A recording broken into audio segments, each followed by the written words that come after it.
In this hellhole of a world, nightmare fuel is the standard. Look at this orc swinging its weapon like a total NPC, but check out this absolute Chad holding the line. Their ugly-ass designs are enough to give anyone a permanent debuff. It lets out a primal roar, putting all its weight into crushing Maron like he's nothing. With a bow in hand, our guy locks onto the target. Time to cook, because these savage mobs are a threat to everyone's survival. Miki and Hikit rush in, spamming attacks and tearing through the monster's HP bar. We call these things monsters, but honestly, they're just walking XP farms. The beast hits the floor with a satisfying thud, ratio plus you're dead. Ona lets out a sigh of relief, asking if the squad is still in one piece. Hikit confirms they're good, while Miki Z-clap. I just leveled up. Ona praises Maron for tanking those hits. Having a dedicated shield bro in the party is top-tier security. Suddenly, Maron's aura shifts. Wait, don't tell me he's doing that again. Maron pulls out a razor-sharp blade and starts approaching the corpse with zero hesitation. The blade gleams, and Maron starts prepping the goods with expert precision. Step 1, shave the orc leg. Step 2, drain the blood so it doesn't taste like trash. Season that meat to kill the stench, then slice it into bite-sized portions for the ultimate grind. Throw it in the pan with some noodles. Miki is literally gagging. Bro, watching you prep monster meat is a canon event I never asked for. Like, who eats this stuff? Hecate, the chill one, just shrugs. It's a wide world, let the man cook. Maron drops a garnish on top, plating his orc leg cream pasta like a Michelin-star chef. Hikit is actually applauding this madness. Miki is still hating, calling the whole vibe absolute cringe. Maron takes a massive forkful, and when Miki asks why he's like this, he just stares him down. Yo, you want a bite? Miki hits the backdash button so fast, hard pass, keep your monster mush to yourself. Maron is out here vibing, thinking, man, these NPCs have zero taste buds for the finer things in life. The flavor is hitting different. The meat is tender, the collagen is bussin', the noodles are perfectly coated in cream, and it's basically an S-tier symphony of fats. Miki looks like he's seen a ghost, while Hikit just sighs. You know how Maron is, he's just built different. Suddenly the vibe shifts as a dude whispers, hey, you hear the tea? They finally found the body of that legendary hero who went missing. Miki loses his mind, asking where the hell they found him. Southern Crater, he says. Hikit looks bummed, wondering how the most promising hero got mogged so easily. Maron freezes, his face darkening as he stares into the void, thoughts running a marathon. Just how broken are the mobs over there exactly? Miki side-eyes him. Don't tell me you're thinking about hunting one just to cook it, are you, Maron? Like, seriously, what is this guy's obsession with turning threats into dinner? Maron doesn't say a word, keeping that mystery aura locked in. 3 months ago, in a small southern village, panic broke out, a total server-wide emergency. Why isn't the wagon moving? It worked fine yesterday. I told you idiots, the red boss has spawned. It's game over for us. This NPC is literally blocking the road. How's anyone supposed to move? The village chief looks on, absolutely pressed, staring at the absolute state of these returning wagons. A man on a wagon is literally shaking like a leaf, eyes dead, looking like he's seen a ghost before his carriage straight up collapses. Absolute comedy gold. We're staying put, go find another ride. Yeah, everywhere else is the same. Might as well buy another fruit. Talk about being cooked. In the distance, an old man is trembling. Child, let's go visit your son. But the girl looks down bad. Maybe next time. Major red flag energy. Mahem is stressing out. But what do we do now? We've got a 3-day deadline and the deliveries are literally still on the wagon. The village chief is pulling his hair out. The client is some high-tier noble, and if we're late, it's game over. A voice like an alarm siren cuts through the air. I said we aren't leaving, okay? Some dude is out here flaming Maron. I don't care about your problems. I'm staying right here. If you're so pressed, find someone else. He rolls out, leaving everyone shook. The village chief whispers, yo, peep that guy in the iron helmet. He looks kinda trashy, but he's got that secret OP aura. Mahem is scanning Maron like a potential recruit. Look at his gear, zero maintenance. The chief sighs. Who cares? If he's broke, he's easier to hire for cheap. A shout comes from behind Maron. Yo, wait up, you, the warrior with the helmet. Maron freezes, slowly turning around to see who's trying to catch this W. Mahem flashes a grin. Looks like you're trying to leave the village. Where you headed? Maron keeps it 100, coming from the east. The guy continues, lucky us. Free travel. Just handle the escorting and we'll feed you. Deal? Our boy responds, every other carriage is staying put. The guy scratches his head. I heard the zone is high aggro, but we gotta move. You look like you've got business too. Why not help a homie out? Maron keeps the poker face. Fine, I'm in. The guy is low-key buzzing. Best decision you ever made. We'll try to find more people by noon. I'll be in the wagon. Since we're rolling together, I'm Mahem, a merchant. And you are?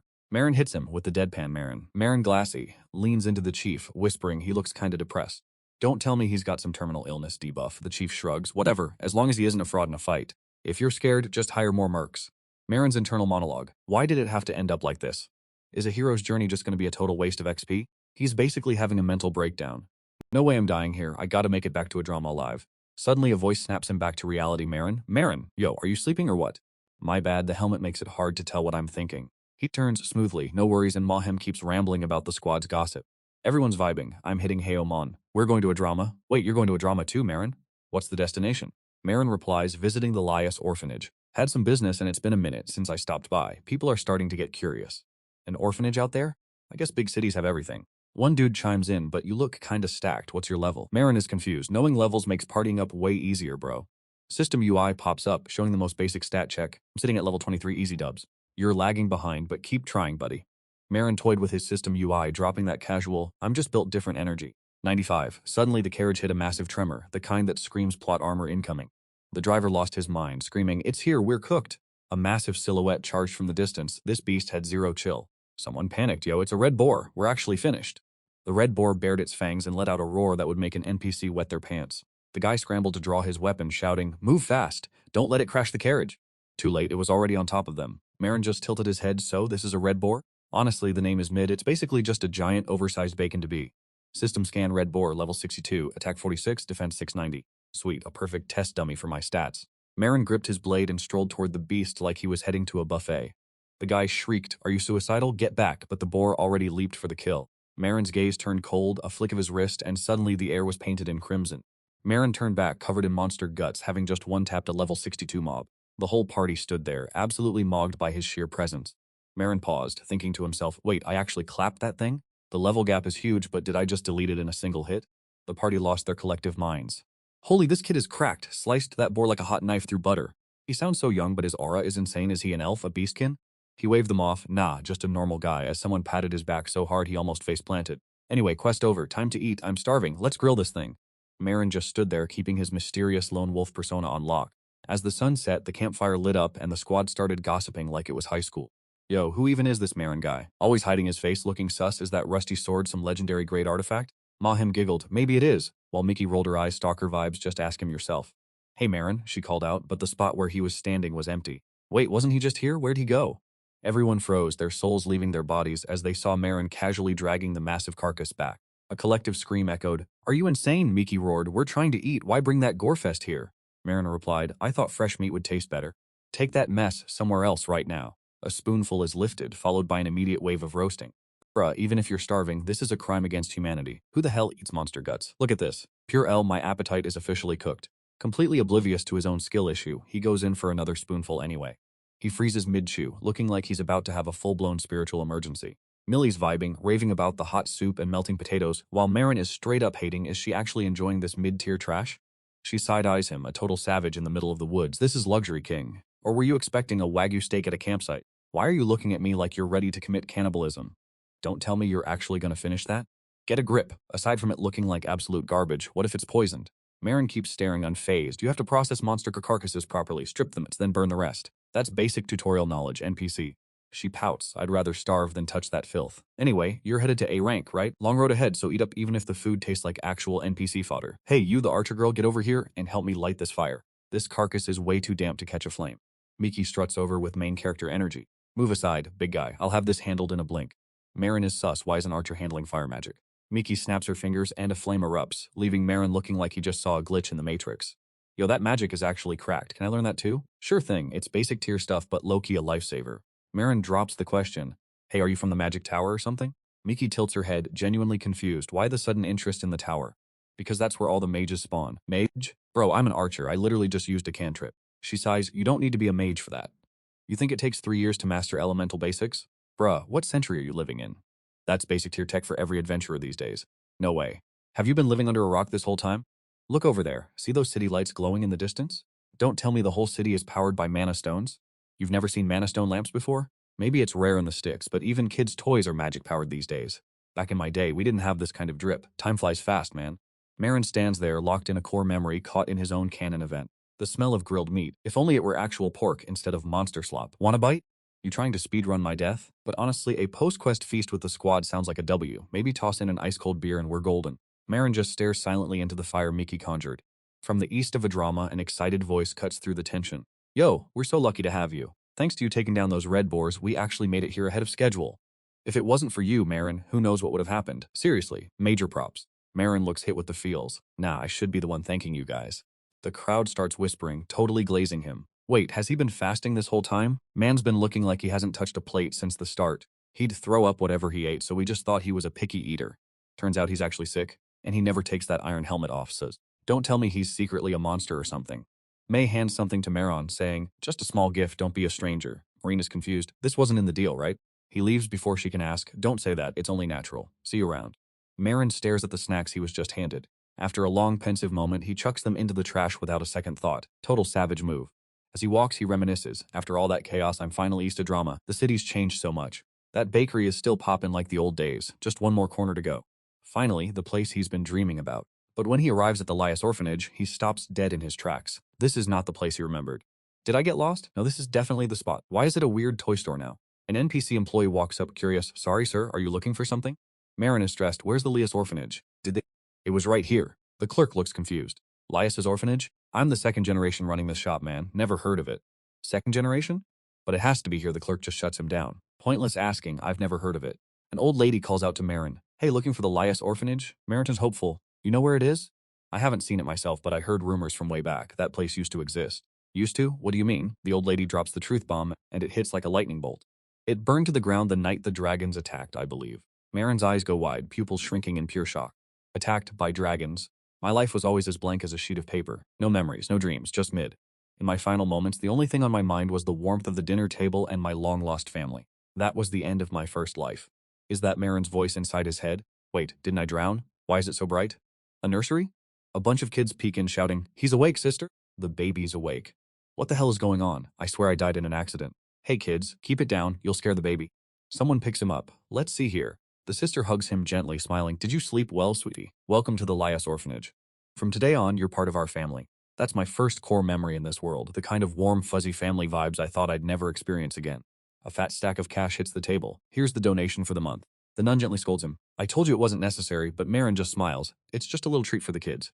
She's stressing out. You just got back. Are you heading out again already? You're overworked, kid. He brushes it off. Don't sweat it, nun. I'm built different. She's still worried, but he insists. It's an easy gig, just clearing out some goblins down south. Piece of cake. She looks troubled. If you say so, I suppose it'll be fine. But promise me one thing before you go, she says. What is it? Be home before dark, okay?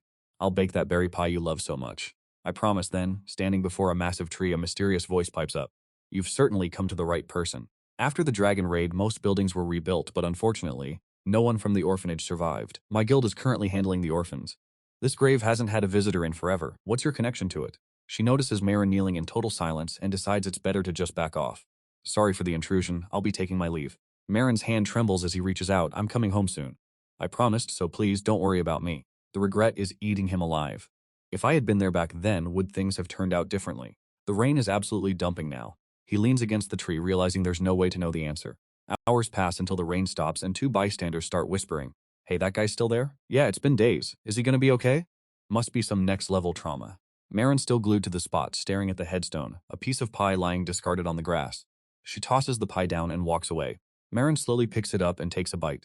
It tastes like garbage. He's so depressed he can't stomach anything. Everything is equally mid. Seeing others scarfing down the same food makes him realize just how broken he actually is. I can't even fill my own stomach. Lost my family, stuck in this solo player arc. What's even the point of this pathetic life? I should just wait. He snaps his head up. What is that smell? Is that meat? It's intense, nothing like the bland slop I can't eat. Why is this scent so suspiciously seductive? Maron's drooling now. He bolts from the grave, leaving the sad, soggy pie on the grass. Maron follows the scent of the meat, possessed by a hunger he can't control. The MC steps into a sketchy alley, yelling at some NPCs to turn up the heat. This isn't a campfire, it's a disaster. Are you kidding me, this tiny flame? Do you want the city guard to catch us for illegal monster disposal, you absolute NPC? And you're complaining about the smell? How do you not know the difference between mid-tier trash and premium monster meat? If someone eats this and bites the dust, who takes the L? You? Chill, it's not even poisonous. Why you glazing over the safety hazards? If you're that scared, drag it outside the city walls yourself. Maron stares at the meat like a starving predator. It looks delicious, so he swipes a chunk and dips, leaving the woman confused. Wait, we burned so much, where did it all go? He walks over to a grave meat in hand and takes a massive savage bite. He moans, this is heavenly, a flavor profile I've literally never experienced before. It's a little charred, but the texture? Absolute perfection, with juices exploding in every bite. Not even close to those trash tier rations from before. Every bite is waking up his inner beast. Then blood starts dripping. Maron realizes he just bit his own hand like a total noob. He drops to his knees, clutching his hand in agony, tears of regret streaming down his face. I'm sorry, everyone. I failed you all. I'm the only one who made it out alive. I'm sorry. But I don't want to die. I want to live like a real human being. I want to taste everything this world has to offer, find some happiness, and actually live for once. Do I even deserve to live, knowing what I did? Suddenly the dawn breaks and the sunlight hits just right. A fresh green leaf drifts down from the sky. It feels like an invisible hand just gave Maron a little pat on the back. He snaps out of his emo phase and returns to reality. Maron stares at the gravestones in silence, letting it all sink in. He sighs, bites his lip, and stands up with some real main character energy. I'm heading out, and don't worry, I won't be late this time. And just like that, the quiet origin story of my gourmet food journey begins. Behold the Adrama Tower, the HQ of the Salim Adventurers Guild, the place where every MC's grind begins. Every legendary journey starts at Salim, a top-tier org with a system more professional than your average gaming lobby. They handle everything from dungeon clearing to monster farming, no cap. But don't get it twisted, not just any bottom-tier trash can sign up here. The tiny golem guard, buzzing like a glitched UI, says, "Next applicant rejected, you're mid." Then a girl with absolute top-tier aura steps up to the plate. She hits the golem so hard it nearly malfunctions. The strength diff is real. The golem loses its mind. Candidate 1312, passed. New daily record established. Dahlia stands tall, dropping a flex on everyone in the room. The crowd is absolutely losing their minds. That elf girl just nuked the scoreboard, and that steroid-abusing meathead from earlier barely cracked 3,000. Like, where did this prodigy even crawl out from? Hey there, cutie. Congrats on that top spot. If you're flying solo, want to squad up? My rep is basically S tier. Just the two of us is enough to hit rank A easy clap. Dahlia hits him with that cold no face, and Maron is just standing there, internally screaming from the awkwardness. "Excuse me," a voice chimes in. "Aren't you going to take the test, Maron?" "Wait, you? Are you actually for real? You're gonna try?" Dahlia flashes a smile that could stop time, placing a hand on his shoulder. "Don't be so stiff, your muscles are tight. You won't be able to drop your max stats like that." "Thanks. Don't mention it. Gotta look out for my fellow hometown homie." Maron is genuinely confused. Hometown? The receptionist hits him with that top-tier customer service smile. "Welcome back. I've been waiting for you." "Ms. Dahlia, word on the street is you just took first place, right?" Dahlia beams, "News travels fast." "Congrats! You are officially a registered adventurer of the Hallam Guild now." She stares at the paper, absolutely frozen. "Hold up, rank D? I literally set the record and I'm starting at the bottom tier?" The receptionist sighs, company policy bestie. "Everyone starts at rank D, but with your aura and stats, you'll be mogging your way to the top in no time." "Fine, can I just grab a quest right now and start grinding?" "Let me check. Looks like there are 2 rank D slots open. 1. Exterminate the Gago infestation at the villa. 2. Collect gremlin eyeballs at the Gogwe villa. Guess I'll take those." Actually, those quests require a party." "Say what now?" "The villa's been abandoned so long it's basically a monster daycare center. To keep the trash tier newbies from becoming lunch, rank D quests are mandatory squads only." A squad. Dahlia scans the room, spots a dude looking like a total slob, and some clueless kid looking lost. She lets out a heavy sigh. "Where am I even supposed to find a competent teammate in this NPC lobby? Sorry, I guess I'll..." Before she can finish, something straight up trucks the wall, sending bricks flying everywhere. Panic screaming erupts. "Is anyone hurt? Everyone still in one piece? You okay?" "Yeah, I'm fine. But what the actual hell was that?" Out of nowhere, a literal ton of golem just smashed through the wall like it was made of paper. Dahlia is just standing there, completely stunned by the chaos. On the other side, Maron is still holding his combat pose, staring at the debris like he just committed a major El Hayas cooked. He bows so low his forehead might as well touch the floor. "My bad, everyone." The receptionist is trembling. "No need to apologize. Everyone's safe, and honestly, this doesn't count as cheating, I think. But honestly, I've never seen a wreck this bad in my entire life. I'll cover everything, the repairs, the structural damage, the golems, and the lost business revenue." She beams at me, points to the paper, and chirps, "That'll be 2 gold and 30 silver, pretty please." Maron dumps his pockets out, and let's just say he's got the net worth of a literal NPC, absolutely zero. "I get it, payment plans are a thing, but don't take too long or we'll have to drag your broke self to court. I'll pay it back as soon as I can, I swear." "Well, you're an official adventurer now. Just grind some quests and you'll be out of debt in no time." Dahlia cuts in. "Actually, most of the high-tier quests require a party. How about teaming up? I'm looking for a partner too." "Suspicious?" "Yeah, just a little bit." Maron's internal monologue. What is this elf actually plotting behind those eyes? System. Analyzing target. Name Dahlia. Level. 30k. 36. A high-tier elf favored by the spirits with stats like that? Why on earth would she want to carry a total bottom-tier fraud like me? Maybe I can just split the workload? She's been acting way too friendly since we walked in. I'll play along for now.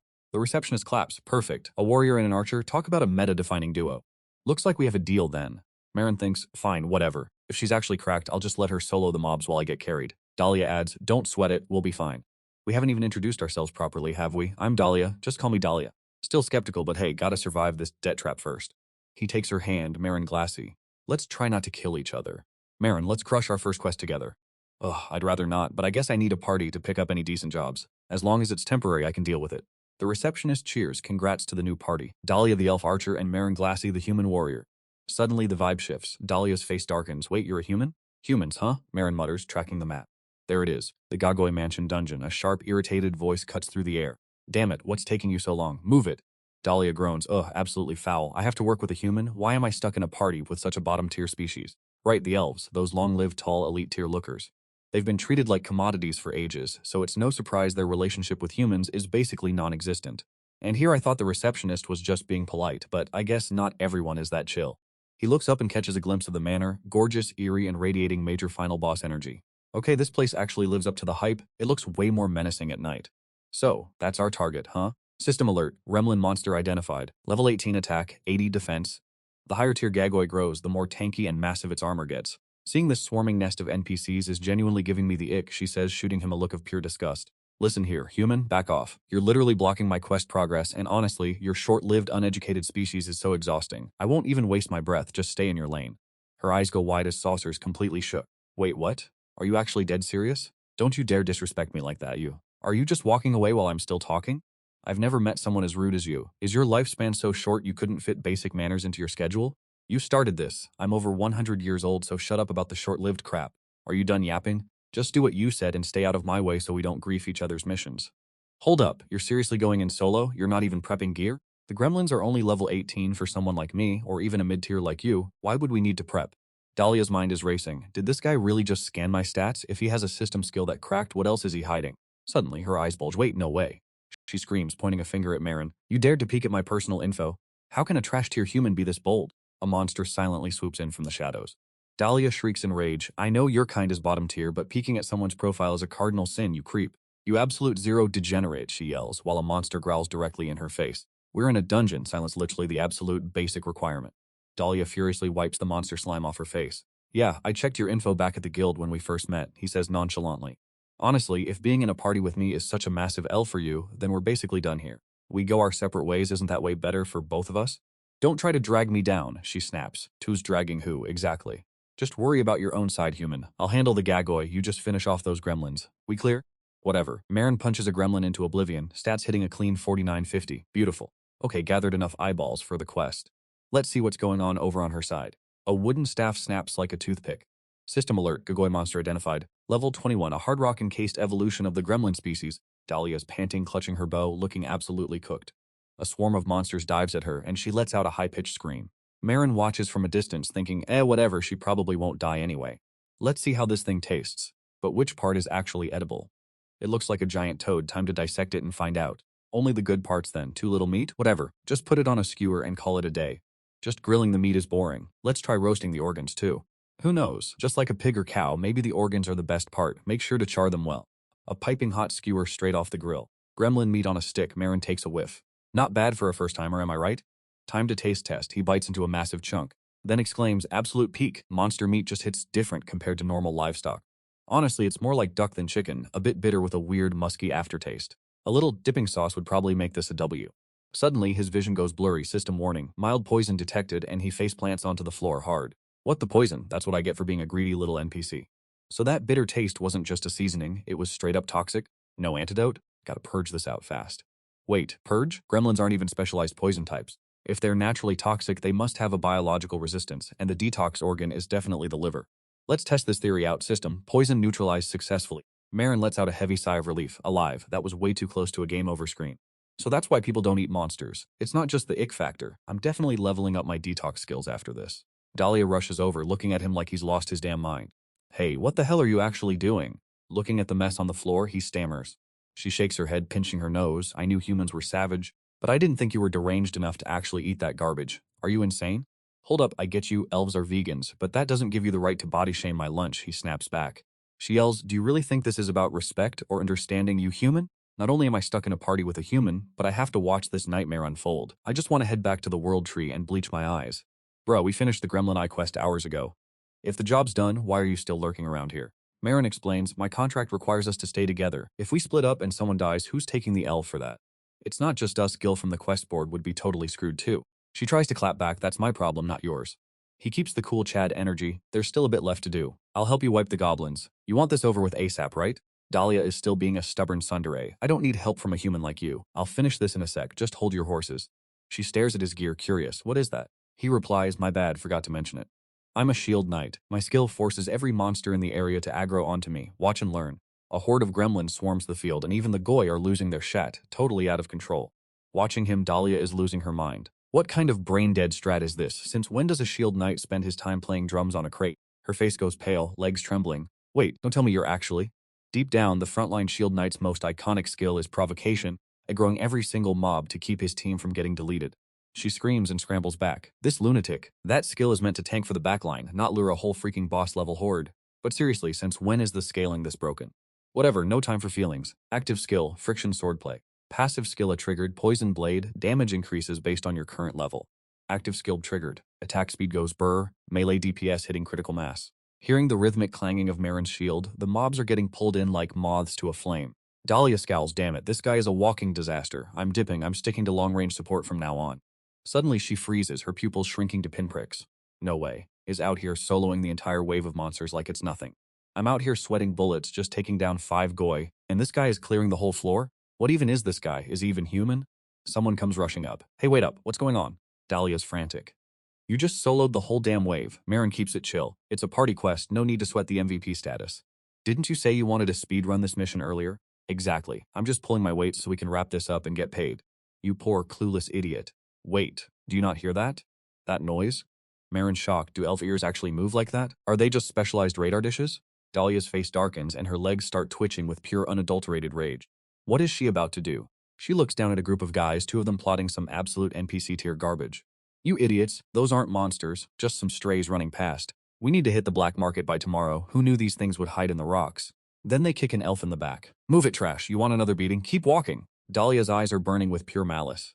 The elf is sobbing, please, stop hitting me. Dahlia is literally grinding her teeth to dust. See, Maron? This is exactly why I despise your pathetic species. Always preaching about abolishing slavery while trading other races behind closed doors like it's a side hustle. Pick up your weapon, Maron. We're going to teach these losers a lesson. Maron just shrugs. Why would I even bother? Dahlia gives him that suspicious side-eye. Huh? You got receipts that the elf is an illegal slave? Could just be debt or some criminal activity. Stop being a bootlicker for nothing. She snaps back. I heard them loud and clear. They're heading to the black market. Let's just report to the guards and dip. I'm not wasting my XP on side quests that aren't on the mission board. I thought you were different, but turns out you're just another basic NPC. Deep down, she knows she has to solo this if she wants it done right. A soft sobbing sound echoes, catching Maron's attention instantly. The sound of straight-up trauma coming from that carriage is loud as hell. The little elf kid dives into his mom's arms. Mommy, it's okay, baby. Mama's here, hush now. Dahlia's hesitating. Can she really clutch this 1v5? Nah, screw it all, that training was for this exact moment. No way I'm letting these goons hurt my kin. She aims her bow, but before she can finish her dialogue, a projectile obliterates the carriage into splinters. The goons are scrambling, yelling, what the hell is going on? Who's griefing our operation? Dahlia is shook. I thought you said you weren't going to help? Maron stays ice cold. I don't get involved in adult drama, but the kid? He's innocent. Protect the innocent. That's the code. More scream ensues. Where did that sword come from? Look up there, you absolute idiots. Yo, are you guys actually trolling right now? Dahlia and Maron stand there looking down on them with pure disdain. You really thought you could get away with this and expect a peaceful ending?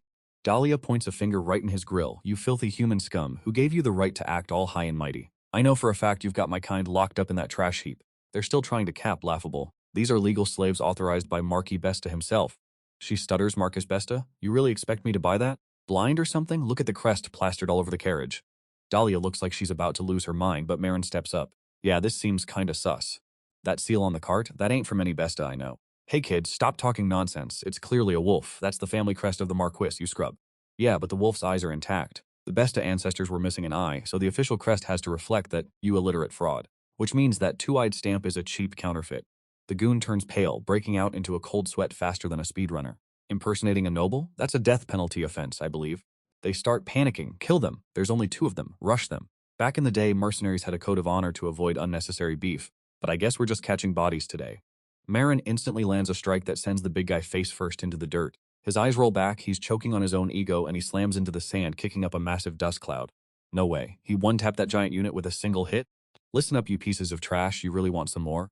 Inside a luxury villa, a voice rings out with that main character elegance. Thank you for saving us. How could we ever repay such a debt? Dahlia waves her hand dismissively. Seeing my own kind enslaved, I couldn't just stand by. I only did what had to be done, no need for thanks. She turns to Maron with a smile. Sorry for keeping you waiting. He hits her with that dead-eyed apathy. We done here? She keeps it moving. The illegal slave traders are already with the city patrol. Their families will be picking them up soon. Impersonating nobles? Yeah, they're getting cooked for sure. Mister, chirps a little voice. You're the one who saved us, right? You're absolute peak cool. Thank you so much. We're truly grateful to you both. We'll take our leave now, Mr. Knight in shining armor. Maron stays silent, just vibing in his own head. Dahlia is confused. Hey Maron, I never thought I'd say this to a human, but thanks for showing up. I hate admitting that I needed a human's help, but let's be real. My people are alive because of you. Maron hits her with the ultimate bruh moment. Cool story. Pay me. Huh? He doubles down. You said thanks, so pay me in cash. Who asked for money after being thanked? She's shaking with rage. Don't tell me you only helped in the dungeon for the bag either? Not exactly, but money keeps things clear, doesn't it? Internal monologue. I would literally rather die than thank a greedy bottom-tier trash like you. She chucks a money bag at him. Take it and get lost. You're nothing but a money-hungry loser. I'm never trusting a human again. Whatever, I got the bag. We're square. The next day at the guild, Salim confirms the kill count, and the receptionist is giving major waifu energy. Congrats on clearing your first quest. You crushed it. That was a high difficulty mission, and you speedran it flawlessly. Whoa, thanks. Oh, and here's your payout. He looks at the pennies in his hand. Wait, this is it? This is all I get? This seems a bit light. Just a reminder, per guild rules, your debt is being auto-deducted from your earnings. Hope you understand. He stutters, I'll pay off this debt ASAP, just watch me. Better grab another quest immediately. Stay safe out there. Since the money situation is mid, maybe I should switch it up. Let's a level 15 dungeon clear. That fits my stats. It's just stone mobs. I'll skip the main Oros dungeon. I've never been to this one. I wonder what Oros meat actually tastes like. Probably just tastes like basic pork, right? Suddenly, a voice cuts through. Yo, is that you, Maron? Mickey, no way. Talk about a small world. I heard you were a mercenary. Didn't know you swapped over to being an adventurer, Maron replies. Oh, the girl from the carriage? She lands a heavy-duty slap on his back. Back then, you looked like you were struggling to eat. I thought you'd starve to death. Glad to see you're still breathing. Yeah. Glad to see you're doing well, too. What's up, Mickey? My bad. Got too excited and started yapping. Maron, meet my squad. I'm the leader of this squad, obviously. This is Mickey. Meet Maron Glassy, the high-tier mercenary I told you about. He's a beast, but a total pain in the ass to deal with. Maron's just thinking, what kind of sketchy introduction did she give me? She keeps yapping. Onga is a marksman like me, and this is Heat, our mage. We've been a squad for ages. 2 snipers and a mage, that team comp is straight up cooked. Only 3 of you? Who's the tank taking the hits? Miki looks defeated. We usually hire a temp, but we haven't found a carry in a week, so we're stuck. Heat adds that since magic is meta now, literally nobody wants to tank. Then she reaches out, so Maron, you want to join our squad as the frontline tank and raid the orc dungeon with us? Maron is genuinely shooketh by the invite. The sky is bright blue, the sun is shining, and an orc is busy hunting down Miki. Suddenly, an arrow nails its eye, absolute precision, major damage. Miki screams, nice shot, that support is cracked. Onga's fire magic turns the orc's face into a crispy snack before it face plants into the dirt. Our synergy is hitting different today, right? 2 kills already. I was worried I wouldn't finish my incantation in time. Ever since Maron joined, the grinding has been smooth sailing. Earthquake? Nah, it's a whole stampede of angry orcs rushing them. Everyone's panicking. An entire horde? Where did they come from? Miki is tilted. Damn it, did that last one scream for backup? Abort mission. Just run. Suddenly, Heat trips over a rock and eats dirt, looking absolutely terrified. A crazed orc is charging straight at Heat. She looks back, eyes wide with pure uncooked energy. Oh snap, the orc suddenly goes flying backward. She's legit stunned. Huh? Its head just got lopped off in one swing, blood everywhere. Talk about a gory flex. Maron pulls up with the sword, finishing the job. Heat, you good? She's thinking, did he really just wipe the whole squad like that? Maron, just how much aura are you actually hiding? Onga is breaking a cold sweat. That's 10 down. Let's call it a day and chill. Miki is whining. My shoulders are literally falling off from all this shooting. But seriously, Maron is terrifying. What level even is he? He adds, anyway, at least Heat is safe. Heat finally speaks up, right, I was so scared I forgot to say thanks. She turns around, but Maron is already ghosting them. Thanks for the save earlier, Maron. He was literally just standing here. Her nose catches a whiff of something. Is that grill meat? Miki is confused. Who brings a barbecue into a dungeon? Maron, what are you doing out here all by yourself? She walks up and taps his shoulder. So that was your cooking? If you're gonna grill, tell a girl. I've got some mushrooms that would make this taste elite. Want a bite? Then she spotted the ORC head chilling on the ground and let out a blood-curdling scream. Hold up, ORC boy. What are you doing with that thing? The quest didn't say anything about a freaking ORC barbecue. Grilled ORC thigh looks like pork, but honestly, it tastes like a chaotic mix of beef and pork. Maron raised a piece to his mouth, wondering which flavor profile would mog the other. Absolute peak. The juices are literally exploding with every bite. The base flavor is definitely more pig than cow. It's got that fatty, succulent melt-in-your-mouth texture, truly a W. Miki gagged. Stop eating that, you absolute maniac. My stomach is doing backflips. Lord, deliver me from this culinary sin and cleanse this cursed land. Just hit it with some salt and pepper, and boom, you literally cannot make this taste bad. Just as I thought, the seasoning is hitting different. A bit greasy, sure, but crack open a cold one, and this is the perfect late-night snack. Old Man Ga watched in pure horror. Is he actually enjoying that monster meat? Miki was trembling. I wish I could wake up from this nightmare. You 3 gather up. Let's wrap this up quickly. Maron sighed, thinking it might be time to ditch this squad. But man, imagine what else I could cook if I brought this meat home. Suddenly, a hand landed on his shoulder. It was Old Man Ga grinning. I get your unique tastes, kid, but eating that out in the open, even I have limits. I heard some people eat monsters because they're starving. Is that why you can't eat normal food? Wait, you guys aren't kicking me out? Kick out a top-tier warrior just because he has a weird palate? Nah. Here, have some crackers. Let's share. Nah, I'm good. It's getting late. Let's hit the hay. Want some dried meat? Forget it. Suddenly, a massive ORC lunged out of the darkness. The squad immediately shifted into combat mode. Zero chill. That ORC bared its fangs and charged like an NPC with a death wish. It slammed its blade into Maron's shield, clanging hard enough to rattle his teeth. The squad jumped into action, ready to clap back. Fast forward to nightfall and Maron is back to his usual barbecue shenanigans. Miki piped up Maron, today's the final day of the quest. You really gonna sleep alone until the end? He replied, yeah, it's more comfortable that way. Old man Ga kept his cool, leave the watch to me. Hiket added, thanks night everyone. The crackling of the campfire was the only thing cutting through the silence. Hey you drunkard, why is a mage always starting drama? Over here, why go so far for firewood? The fire's already lit. A voice boomed with pure rage. Maron Glassy shot up, confused as hell. It's not even my shift yet. Don't you dare move, Hiket snapped.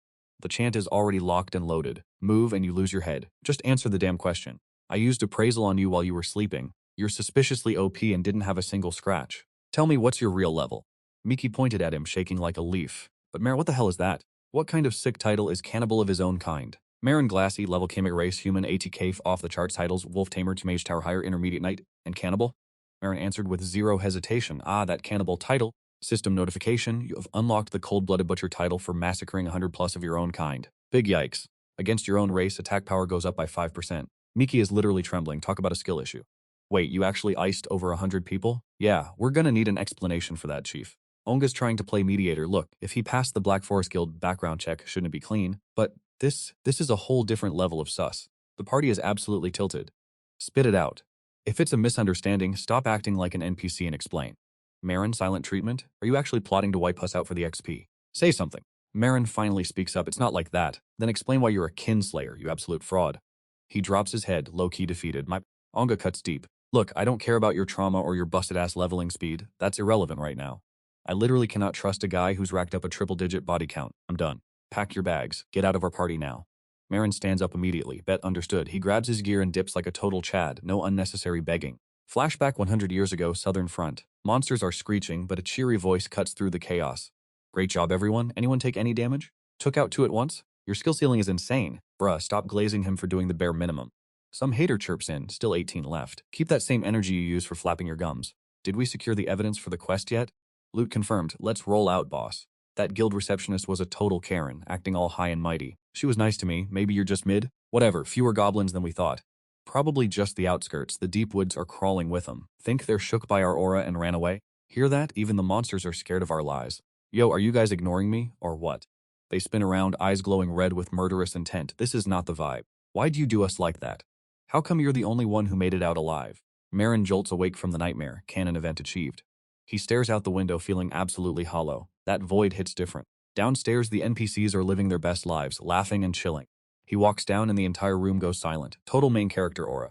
The whispers start instantly. Hey, it's the Iron Mask guy. Is that him? Don't make eye contact. He's a walking death flag. That's the murderer who extorts rookies for protection money. How is he even allowed in the guild? Trash. Maron's internal monologue. Only been a few days, and the rumor mill is already going crazy. These people love to glaze their own drama. Not worth the aggro, he thinks. Suddenly, the receptionist calls out, hey, just the person I needed. Got something for you. Maron Glassy, congrats. You've been promoted to Green Rank Adventurer. Wait, what? I didn't even take the test. The rank up exam got axed years ago. Now it's just about farming your stats until you hit the threshold. NPC tier progression, honestly. Is this NPC really changing his mind? Thank God I don't have to farm those golem mobs again. Can I check the C rank quests now? Right this way. Among the current listings, we have this one. Maron muses. Higher rank, better loot. Typical power scaling tropes. The quest board shows a happy nest, level 30, requiring the procurement of happy feathers. Maron starts running the internal calculations. Happy is a bird type, right? Probably tastes like chicken. I've already had pork. Time to expand the menu to poultry. Dahlia slams her hand on the table, staring Maron down. Who is this guy? Just another gold-digging fraud. She continues, with your pathetic short lifespan, you actually dared to show up? You've got guts, human. And word on the street is you've wiped out hundreds of your own kind. Your reputation in the adventurer scene is infamous. Maron hits back with pure ice. I'm here for the happy quest. Dahlia starts shrieking. Hey, don't you dare look down on us, human. We came here out of pure kindness to someone hated by their own species. Hida walks up from behind. Dan, is this the human you were yapping about? Dahlia turns around. Oh, you're here? Hida steps into frame with absolute Chad energy. Dahlia gestures. Let me introduce the leader of our party. Hida reaches out. Greetings, human. I'm a Motoclet Cherokee. Dan's told me all about your little exploits. Dahlia screams. Wait, why are you spilling all the tea already? Maron thinks, a beastman? Looks like a DPS class. Time to let the system do the heavy lifting. System analysis. A Motoclet Cherokee, level 59 Beastman class cleric. Attack 382, defense 333, strength 2, intelligent agility 36, luck 9. Title, arena hero, mid-tire brawler. Maron's brain short circuits. This guy is a cleric with those stats? I must be glitching. Hida smiles. As you can see, I'm a man of the cloth. I look at him and think, yeah, sure you are. I say it out loud. Clerics are supposed to be backline healers, but you look like you're ready to catch a felony, not save souls. There's zero holy aura coming off you, bro. Dahlia cuts in. I'm scouting for a non-human party to avoid dealing with trash humans. I saw Imoto's Human Haters recruitment board and decided to sign up. Human haters? Serious cringe. She keeps yapping. Just me and Dan, but we heard the rumors about you in the guild, so we're making an offer. Maron, rumors? Dahlia flexes. Exactly. Since you've got that Kinslayer title, we'll make an exception for you. Hida chimes in. Your stats are supposedly cracked, so as the leader, I officially approve your inclusion. Maron. Hold up, what are you guys even talking about? Dahlia scoffs. Typical short-lived human, brains moving as slow as a laggy server. Hida reaches out his hand and says, Hey, join our squad. We're willing to overlook your humanity since you've done such a good job thinning your own herd. Maron, yeah, like I'm ever saying yes to this circus. Hida, refuse us and where else are you gonna go? I glance over my shoulder and realize, right. Once that Kinslayer rumor hits the streets, no other party is gonna touch me. Fine, I'll roll with you weirdos for now. Hida flashes a grin and shakes my hand. Smart move, human. She raises her arms, hyped. Great, let's head out and test your combat prowess and team synergy. Maron, head out where? Hida's eyes widen as she points to the map. To the dungeon, obviously. Hida points at the giant eagles. Focus up. We gotta take down those birds first. The eagles dive bomb towards them and Maron thinks, man, these giant hawks are a nightmare for a shield user like me. Maron looks up and ponders, if I jump, can I even reach those things? Wait, what? The eagles get sniped out of the sky and crash. Having an archer on the team is actually a massive W. Dahlia lowers her bow and shouts, Don't you dare steal my kills again, human? Shield users are meant to stay back and hold the line, not run and gun. An eagle lunges at him and Hida screams from afar, Hey human, put that shield up, you absolute NPC. She leaps onto Maron's shield, using it as a ramp to launch herself into the air. Hida blitzes the eagle, perfectly synchronized with his shield bash. She delivers a brutal punch straight to the eagle's dome, straight up mogged. Hida lands perfectly, the eagle collapsing in a pathetic broken heap behind her. Hida smirks, not bad reflexes for a human. Maron replies coldly, Next time give me a heads up, will ya? Maron stands there thinking, whatever, I guess having backup isn't the worst thing in the world. Hida puts her hands on her hips. Look at us, actually cooking up a decent synergy. 3 birds down already. Dahlia adds, time to take a breather and loot these losers. Maron looks down at the golem and asks, what is that thing? Dahlia rolls her eyes. Wow, talk about a backwoods bumpkin. You really don't know that living dolls are trending? Maron asks back, a living doll? Like a golem? She continues to explain. Exactly, a mana-powered pet golem. This is a limited edition Poké model, worth like 2 gold. Maron thinks to himself, the tech in this world is already this cracked? Dahlia picks up the golem, cooing, Aw, good job little Poco, you gathered all the feathers. Who's a good boy? She hugs the golem tight, runs on mana so no food required. It won't die unless you break it and it helps you hunt and gather. Total S-tier utility, right? Hida sighs, oh please, you're too old for this, but damn, Dahlia really has a soft spot for cute stuff. Suddenly, Dahlia freaks out and sprints in front of Maron. I'm telling you for the last time, this is a golem, not a snack. Maron walks up slowly. Who said I was gonna eat it? Hida laughs. Shut it, you two. Let's get back to the grind. Dahlia flops onto the ground. We're actually cooking today, huh? The drop rate is insane. Hida nods. Everything is going way too smoothly. Hida eyes Maron, thinking, why is he so shy about his stats? He's cracked at fighting. Is it just because he's a human? Dahlia whispers back, nah, he's got some special circumstances. Wait, what is that? Hida sniffs the air. Yo, why does it smell so good? Is that grilled chicken? Dahlia spins around, no way. Hida yells, where'd Maron go? If he's eating that bird solo, he is not making it out of here alive. Dahlia screams from behind, don't you dare touch that. Too late, the meat is already hitting the searing oil. Maron tosses the meat into the pan, lightly salted. Pan is hot, let the feast begin. He watches it sizzle. The sound of meat hitting a hot pan is top-tier therapy. Flip it to keep the char perfect, then plate it up. Maron smirks, happy meat back fillet, ready to eat. He takes off his mask to dig in. Looks exactly like chicken. Since a happy is a bird type, it's probably got that familiar flavor profile. He keeps eating, thinking, this is absolute god-tier food. The texture is just like chicken, but the umami is way stronger. It's not gamey at all, just melts in your mouth with that subtle sweetness. Next time I should. Dahlia charges at him, screaming, stop right there. What is wrong with your brain? Maron says calmly, my bad, I got hungry, I'll share if you want. Dahlia gestures frantically, you think I'm mad about the food? Stop eating something that has a human-like face, you absolute psycho. Hida buries her face in her hands. That has to be the most cursed thing I've ever witnessed. I thought I'd seen it all, but this guy is on a different level of unhinged. Those two are kneeling and screaming their lungs out, but look at this happy's face. It's not even anatomy, it's just budget camouflage. How are you worried about that right now? Dahlia, keep it together. I'm literally witnessing this horror for the second time. Suddenly, Hida catches a whiff of that aroma and her eyes lock onto the plate of meat like a heat-seeking missile. Hida's internal monologue is spiraling. No, that's a monster. Why does my brain think it looks tasty? I hate myself. Stop staring at that cursed abomination. Maron turns around and drops the bomb. Want a bite? Dahlia snaps. Are you kidding me? You're offering food in this situation? He's straight up flexing now. Such a shame. It's actually delicious.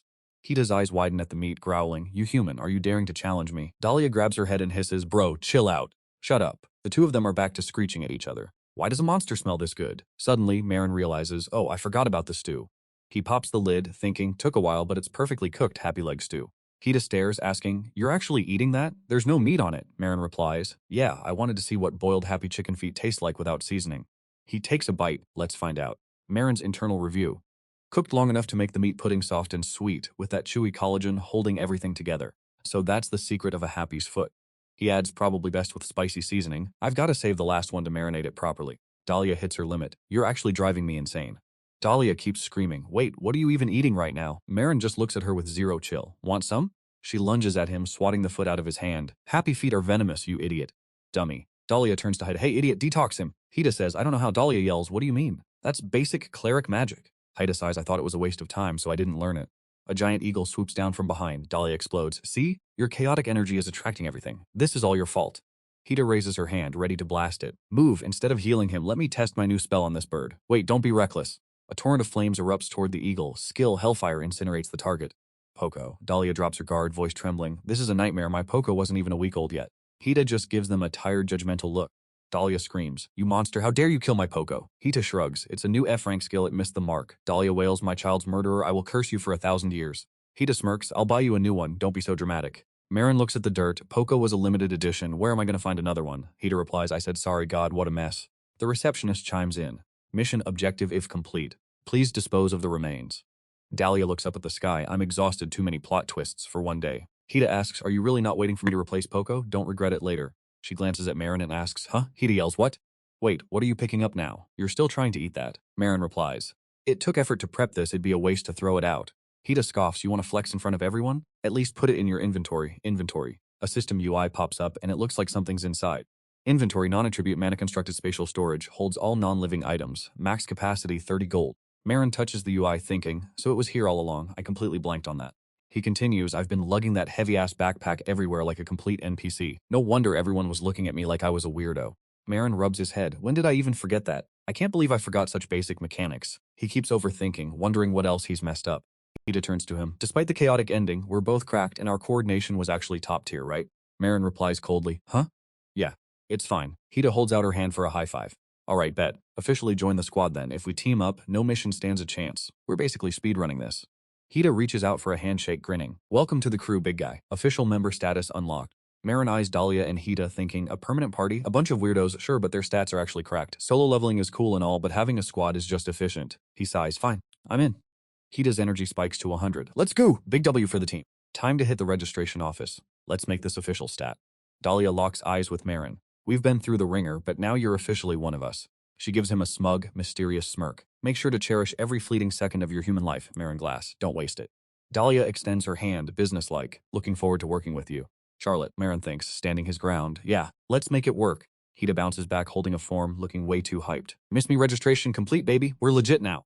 Dahlia and Maron lean in to read the parchment. How the name is, Dahlia pauses, eyes widening in disbelief. Are you kidding me? Dahlia absolutely loses it. What the hell? Chaos? You registered us as Chaos? That's the most NPC tier name ever. Haida shrugs, leader's privilege, deal with it. Dahlia snaps, leader privileges aren't for power tripping, you weirdo. Where did you even pull that from? Haida's eyes glaze over as she remembers. Back at the happy party, I heard some human muttering, what a total chaos. She beams. It just hit different, you know? It resonated with my souls. It sounds so edgy and aesthetic. I love it. Dahlia facepalms. Who names a party after a mess? Dahlia is still fuming. We should have voted on this. Haida sighs. Nobody else had a better pitch. Take the L and respect the leader's authority. Dahlia looks up at the sky, screaming, my future legendary feats are going to be under the name Chaos? World Tree. Why are you testing me like this? Maron walks away, unfazed. A name is a name. Not gonna kill me. I'm just gonna go grill the rest of that happy meat. Haida calls out from the corner. Yo, where you going? Maron keeps walking, cold as ice, back to the inn. Peace. Haida gets all excited again. New member arrival equals party time. We're blowing the mission bonus on booze and food. Maron shuts her down. Hard pass. Haida keeps the pressure on. You can't have a welcome party without the newbie. Don't be a buzzkill, Dan. Let's feast. I'm still not over that cringe name. The application's already filed. Move on, hero. God, this elf is persistent as hell. Whose fault is that, anyway? That looks fire, actually. Let me get a bite. We could bin Starseeker Memoria or something with actual aura. That's just mid-tier cringe, Dan. Your taste is literally cardboard flavored. Forget it. I need to talk to Maron. Wait, about that? What is it? It's about the team's endgame. Honestly, we're speedrunning to rank A ASAP. Rank A? Why? Everyone's got their own agenda, don't they? Every adventurer in Hallam starts at rank D. You can climb the ranks by grinding the exams, but the ceiling for regular adventurers is rank B, that's the cap. To hit rank A or higher, you need god-tier achievements and the clout to back it up. The exam details are classified, obviously. Only the elite, handpicked by the guild, even get a sniff of what's going down. My people were sold off like cattle, and I need a massive bag to buy their freedom back. The slaver cut a deal. I've got 3 years to grind and stack enough cash. If I pay up, he won't lay a finger on them. My family got enslaved after the revolution. No one came to save us, so the only way out is to pay the ransom. The revolution? You living under a rock? It's only the biggest event in recent history. How are you this clueless? Did you just wake up from a 100-year nap in the woods? Fine, I'll simplify it for the NPCs. Humans spent centuries kidnapping other races like it was a side hustle. They snatched us elves because, let's be real, we're absolute eye candy. They farmed the beastkin for their tech, using them like literal machines, and treated the others like subhuman trash. My family was caught in that sick cycle. They locked us away, exploited us, and treated us like toys for their twisted entertainment. In those living hellholes, our people were being broken, body, mind, and spirit. If you tried to escape and failed, yeah, let's just say it wasn't a canon event you'd walk away from. After centuries of getting bullied, the races finally had enough and formed an alliance. The outcasts finally decided to fade the humans. That's when the revolution popped off, though the humans love to call it a race war. We dropped an ultimatum: abolish slavery or catch these hands in a full-scale war. Humans tried to act tough at first, but unlike us, who had nothing to lose, they had way too much to protect. They folded, signed the treaty, and just like that, the slave trade became illegal. Huge W. They even had to sign off on protecting our territories. Slowly, our people crawled out of the shadows. Now you can actually see different races walking the streets without getting collared. Emoto and I are only adventurers because of that treaty. I went straight for the guild, best way to stack money fast. Wait, you didn't know about the treaty? Whatever, what about you, Dan? Why are you out here? Me? I'm aiming to be the elder of my forest. It's a family legacy, but the tradition force feeds the job to the eldest whether they want it or not.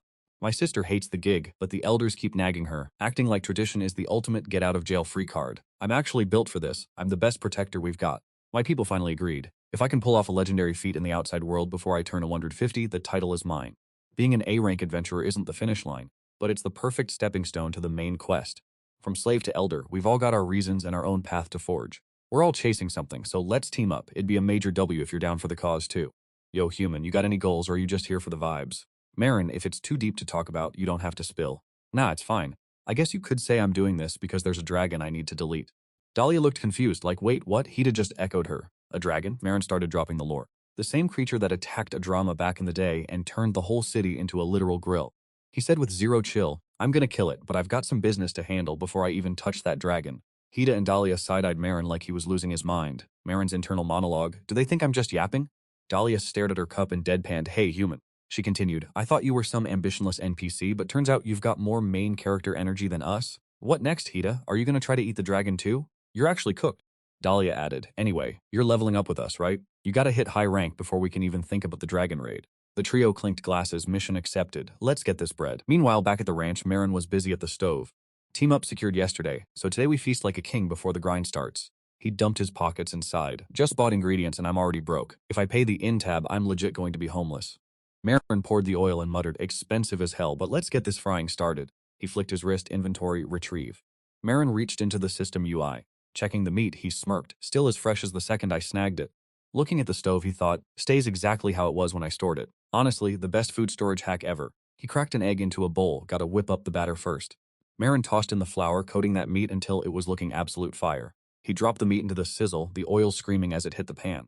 Maron watched the oil bubble. This sound hits the spot every single time. He flipped the meat once it hit that golden brown perfection. Double fried for that extra crunch, then drained and plated. Happy thigh fry, mission accomplished. He poked the meat to test the texture. Maron flexed his own cooking skills. First time making this and it's already goated? Glad I cut him thick, that's a mouthful of flavor right there. He slowly slid off his mask and went for the first bite. Chewing it, he felt the crunch give way to that juicy top-tier happy meat. Pure bliss. The savory juices leaked into that crispy shell. No cap, this happy meat is elite. He vibed with the flavor. The sweetness is literally identical to high-end Wagyu. Maron kept devouring. I'm literally addicted. Glad I made a mountain of it. This is too good to be mid. Dahlia's voice echoed from outside. Yo, human, you in there? Maron thought, Dahlia? What's the move? Dahlia pounded on the door. It's midday and you're still hiding? Open up, it's an emergency. Maron slowly swung the door open. What's with the urgency? Dahlia retorted. Why the hell are you still wearing your helmet inside? She waved him off. Never mind that, big trouble. You busy? Maron replied, literally eating. What's up? Dahlia dropped the bomb. She's in deep. Maron's internal dialogue. Wait, what? Since when? He gestured for Dahlia to step in. Get in here, spill the tea, she replied, too risky for the streets. Dahlia clocked the food on the table. Wait, is this monster meat? She shook her head, focusing, forget the food, Emoto is more important. Dahlia added, screw it, not the time for snacks. Holding my hand with that look in her eyes, she whispered, first off, don't let Emoto know about this, but can you loan me some cash? Maron dead stopped, his brain clearly overclocking trying to process this absolute NPC behavior. He snapped, if that's the play then get lost, you broke fraud. But Dahlia grabbed him, insisting, hold your horses and let me cook. Maron glared, "This better be good, or you're getting booted," to which Dahlia retorted, "Wow, short-lived human with a massive temper, aren't we?" She kept it real. Long story short, Emoto's been played like a fiddle by that trash human slave owner. Maron gave her a look. Played? As they started digging into the tea, Maron asked, "So, you heard about Emoto grinding for cash to save the kids from the banquet?" "Yeah, I heard." "Well, we skipped our quest today because she went to visit them." Dahlia balled her fists in pure rage, but today that absolute dog of an owner broke the deal. "He's putting all those kids on the auction block." Dahlia continued, "That scum was a scammer from day one. He just wanted to give Emoto false hope before snatching it away." She added, "When Emoto begged him, he said if she coughs up the gold in 5 days, he'll stop the auction. You know how much she's been sweating to save over 3 years? 10 gold per kid." Maron's brain was already doing the math. 20 gold? Dahlia broke down the economy for the uninitiated. One coin is basically pocket change, worth about 100 VND. 100 coins to a silver, 100 silver to a gold. 2 gold is enough for an adventurer to live like a king for a month. 20 gold? That's 20 million VND in 5 days. That's cooked. She sighed. She'd never admit it, but that prideful queen actually swallowed her ego and begged to save her little ones. Maron cut her off. "So now you're out here begging for loan money on her behalf?" Dahlia stood firm. "Yeah, and I can't let this slavery BS slide. After the treaty, all demi-humans are supposed to be allies." She pleaded, "Help me out, and I swear on my honor I'll pay it back." Maron countered, "Nah, we just formed a party. We've been friends for like 2 days." Maron crossed his arms. "Why would I trust a stranger with that kind of bread? Plus, I'm broke, right? You're just a human, aren't you?" Dahlia thought for a sec. "Oh, and by the way, those kids of Emoto's, they just learned to walk a few days ago." Maron froze, then barked, "You absolute menace. You're trying to guilt-trip me with my own soft spot, aren't you?" Dahlia gave him a sly smile. "Maybe, maybe not. Who knows?" Maron sighed. "If I front the cash, what's in it for me?" Dahlia replied, "Profit, obviously. I'll pay double the interest." "How do I know you won't ghost me or delay it? Humans don't exactly have all the time in the world." Dahlia started stuttering, and for a second, the tension was thick enough to cut with a blade. She tapped the table, calculating her next move, thinking, what if I offered this instead? She leaned in close, voice dripping with charm. "Hey human, let me whisper a secret." Maron leaned in, confused. Why the sudden change of heart?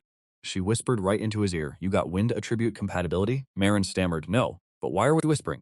Dahlia went into Sensi mode, explaining, "In this world, if your intelligence stat is high enough, you can use any magic. But compatibility is the cheat code. Using spells of your own element costs way less mana and hits like a truck." She continued, "You're usually born with one, and that's your lot in life." Dahlia looked wistful. "Rarely, someone is born with multiple. Every legendary mage in the history books, they were all built like that." She locked eyes with him and dropped the bomb. "Help me out this once, and I'll grant you the blessing of the wind god."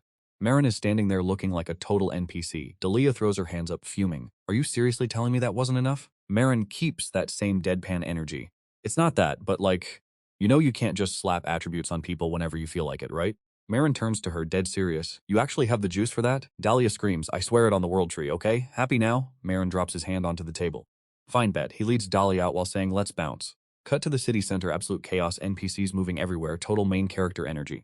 Dahlia catches up, side-eyeing him. "Okay, but how exactly are we making this cash? I know I asked for your help, but 20 gold pieces isn't exactly pocket change, you know?" Maron hits her with the "trust me, bro." "Wait, what? Maron's plan?" "Pure degeneracy. Hunting high-rank monsters illegally and flipping the loot on the black market." Dahlia is losing her mind, panic mode activated. "Are you actually cooked? Do you have no survival instinct? You realize doing high-rank dungeons without a permit is a one-way ticket to getting banned, right?" Maron doesn't even blink. "I know, but do you have a faster way to print money?" "I don't." Dahlia isn't having it. "Illegal or not, that's literal suicide." Dahlia's internal monologue is screaming, "All of Guild's contracts are strictly ranked. Taking a quest above your pay grade is a hard no from the Guild." She's already picturing her life in ruins. If we get caught slacking off in the high-rank zone, we're not just getting fined, we're getting perma-banned from questing. Maron's internal monologue, "Illegal schmagal." Taking the legal route is just a massive time sink. He's running the numbers. High-rank dungeons are always in the middle of nowhere. Just the travel time alone is like a 3-day round trip. Trash efficiency. Maron pivots, looking at her. "Anyway, what was your genius plan for the cash?" Dahlia looks like a deer in headlights. Dahlia sighs. "I was gonna beg my family back home, but there's no way they'll come through before Imoto's deadline. I was just gonna toss in whatever scraps I saved up from being a low-tier adventurer." She leans in. "Maron, don't tell me you're broke too?" Maron hits her with that cold Chad energy, current status, broke as a joke. Dahlia keeps walking, venting. "Right, we started this gig on the same day. You got literally nothing of value in your inventory?" Maron shrugs. "Value, you say?" He's digging through his stash, searching for the one item that isn't absolute trash, and finally pulls it out. "Guess this is the only thing worth a damn." "We split up, try not to die and regroup later," he says. Dahlia nods, eyes locked on the grind. "Bet, I'll make as much as I can." Golden hour hits, casting a long shadow over a decrepit, abandoned castle. Maron strolls into the ruins like he owns the place. The shady merchant in the corner eyes him up. "Big spender, what can I do for ya?" "Everything from monster cores to acquired goods. I got the hookup." Maron slowly pulls out a pair of earrings. The merchant squints, eyes widening. "Bruh, these are high-end jewelry. Why bring these to a dump like this instead of a real shop?" The merchant gets a closer look and straight up loses it. Wait a minute. These aren't PL shards, are they? Those went extinct when the dungeon collapsed. Where in the hell did you dig up this relic? Aaron maintains that ice-cold aura. An old teammate gave them to me a long time ago.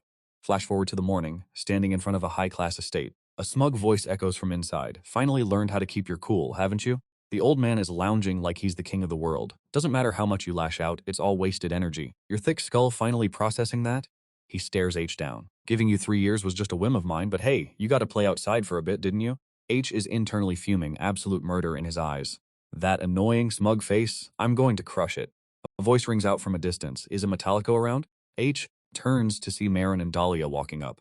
H snaps, why the hell did you bring that weird bottom-tier human here? Dahlia replies, relax, I hired him to help me get the bag. H is baffled. What? Are you hearing yourself right now? Dahlia cut to the chase, details later, let's secure the bag first. Maron slams the cash down. We're a moto squad. Hand over the siblings, or it's going to be a long day for you. Hita's side-eyeing Maron hard. Is this dude actually trying to help?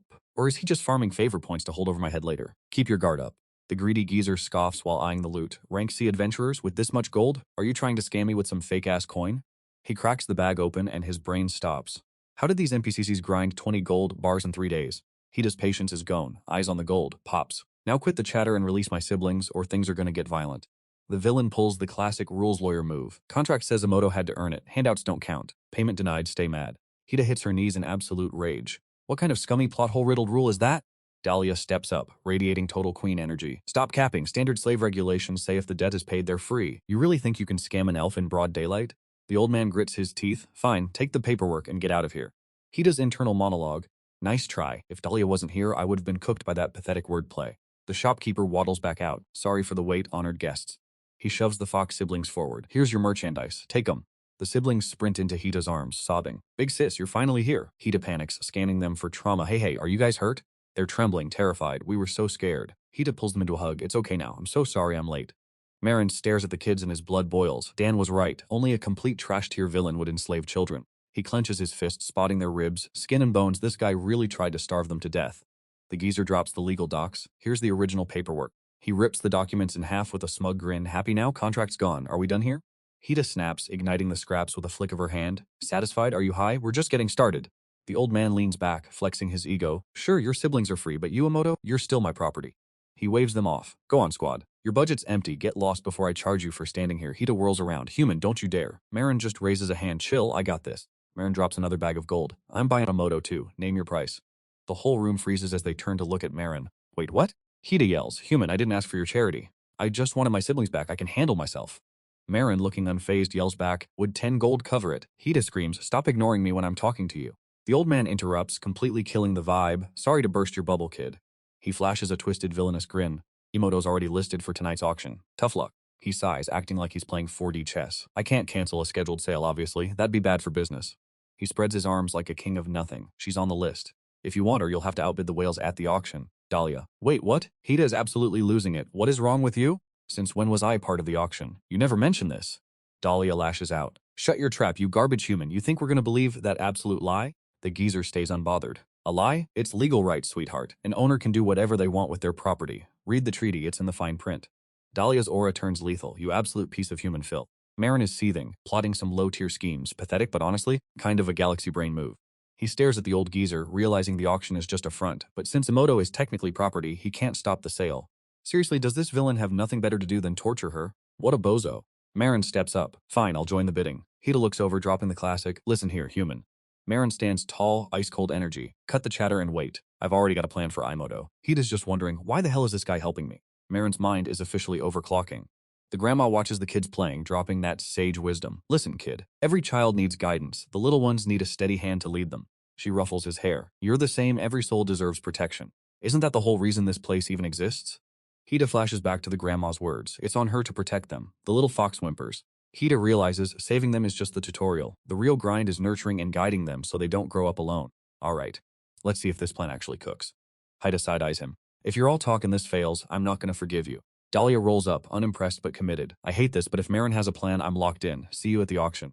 The old man and Hita both lock eyes on Maron. The geezer sneers, reliable teammates, huh? Hey Yodo, you really think these rank C frauds can break your chains?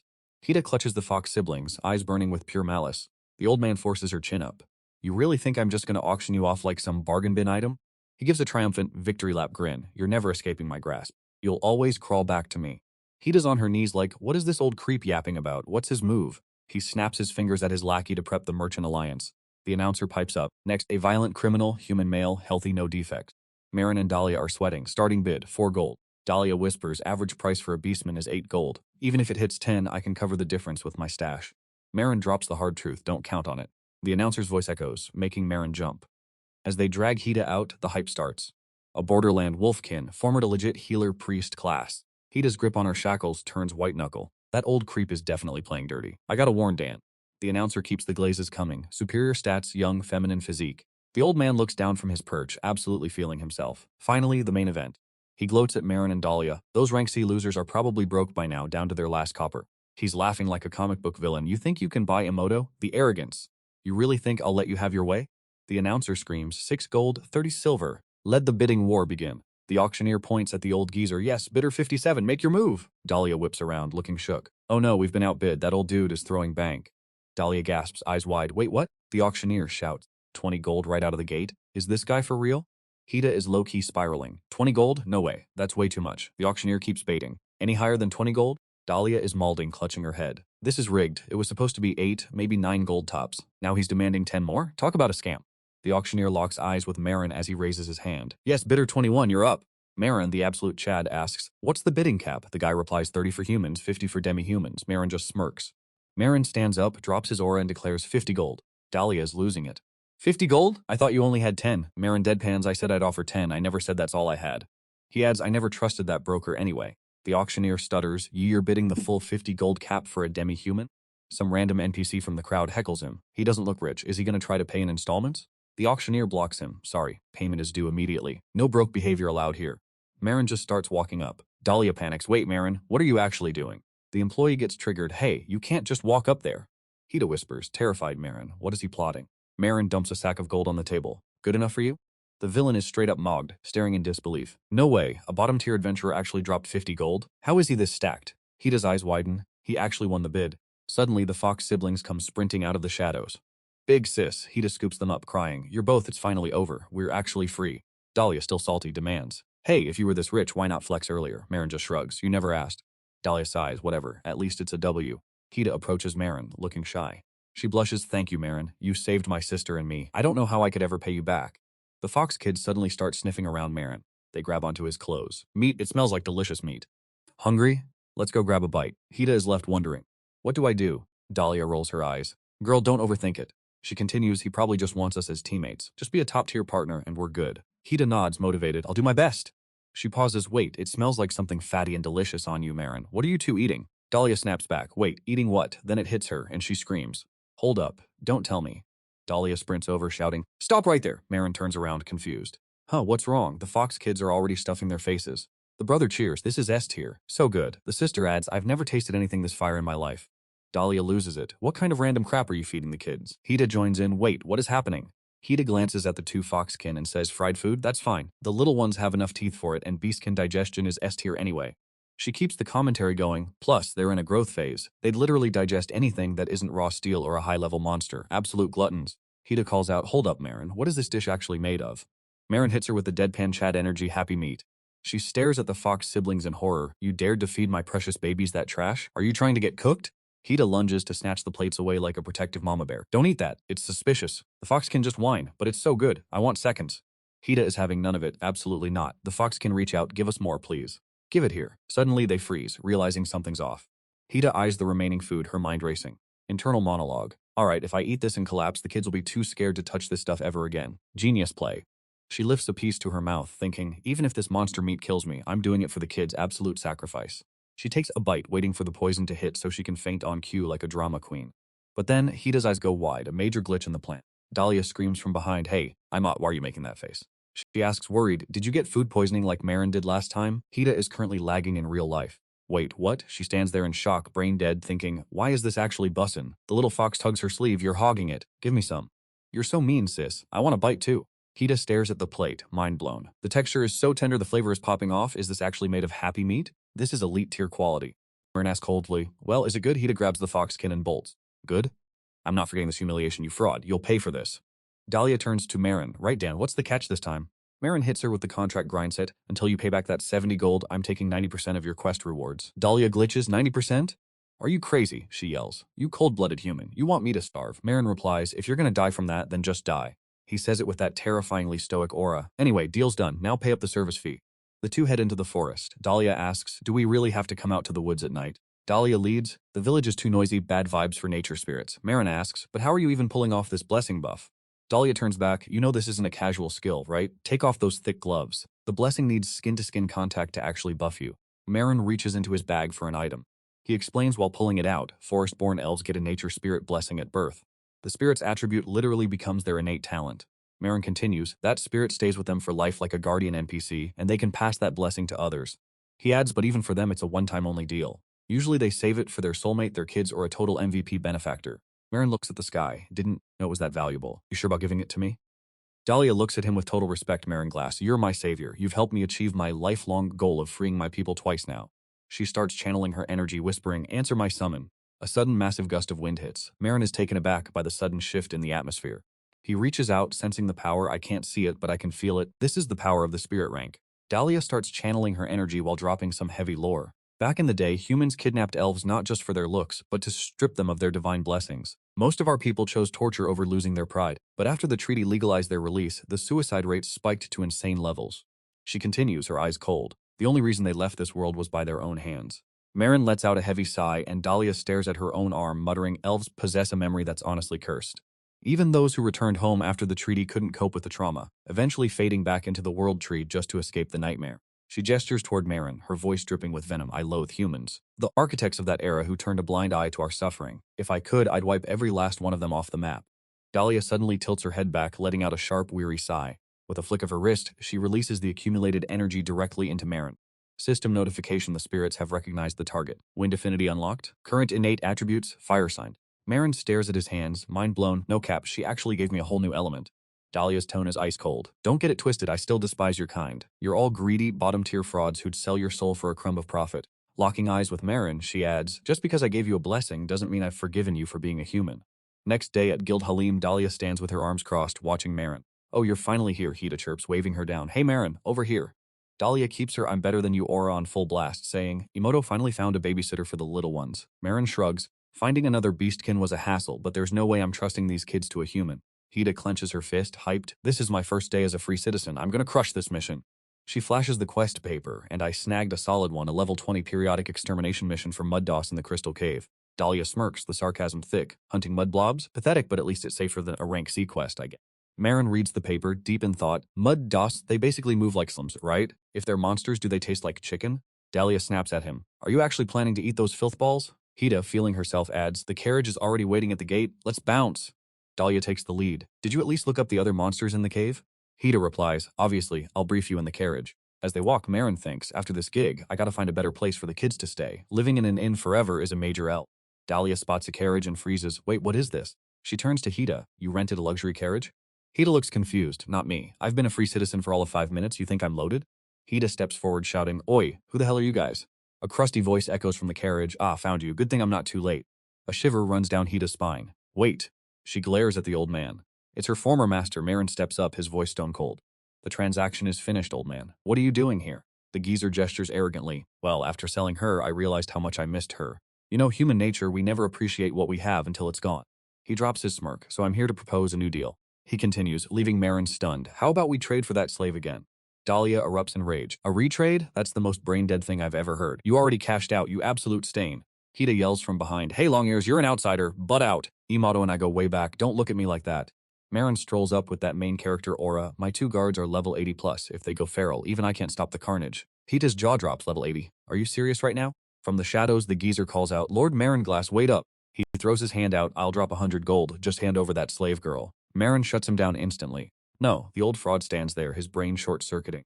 Not enough? That trash isn't worth a single copper more, Dahlia snaps. Shut your filthy mouth, you absolute bottom-tier NPC.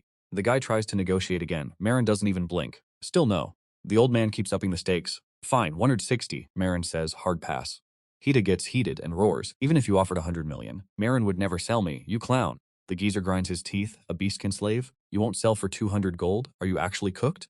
Maron pauses, actually considering it for a second. Dahlia stares him down. What are you daydreaming about? Wake up, he just chuckles.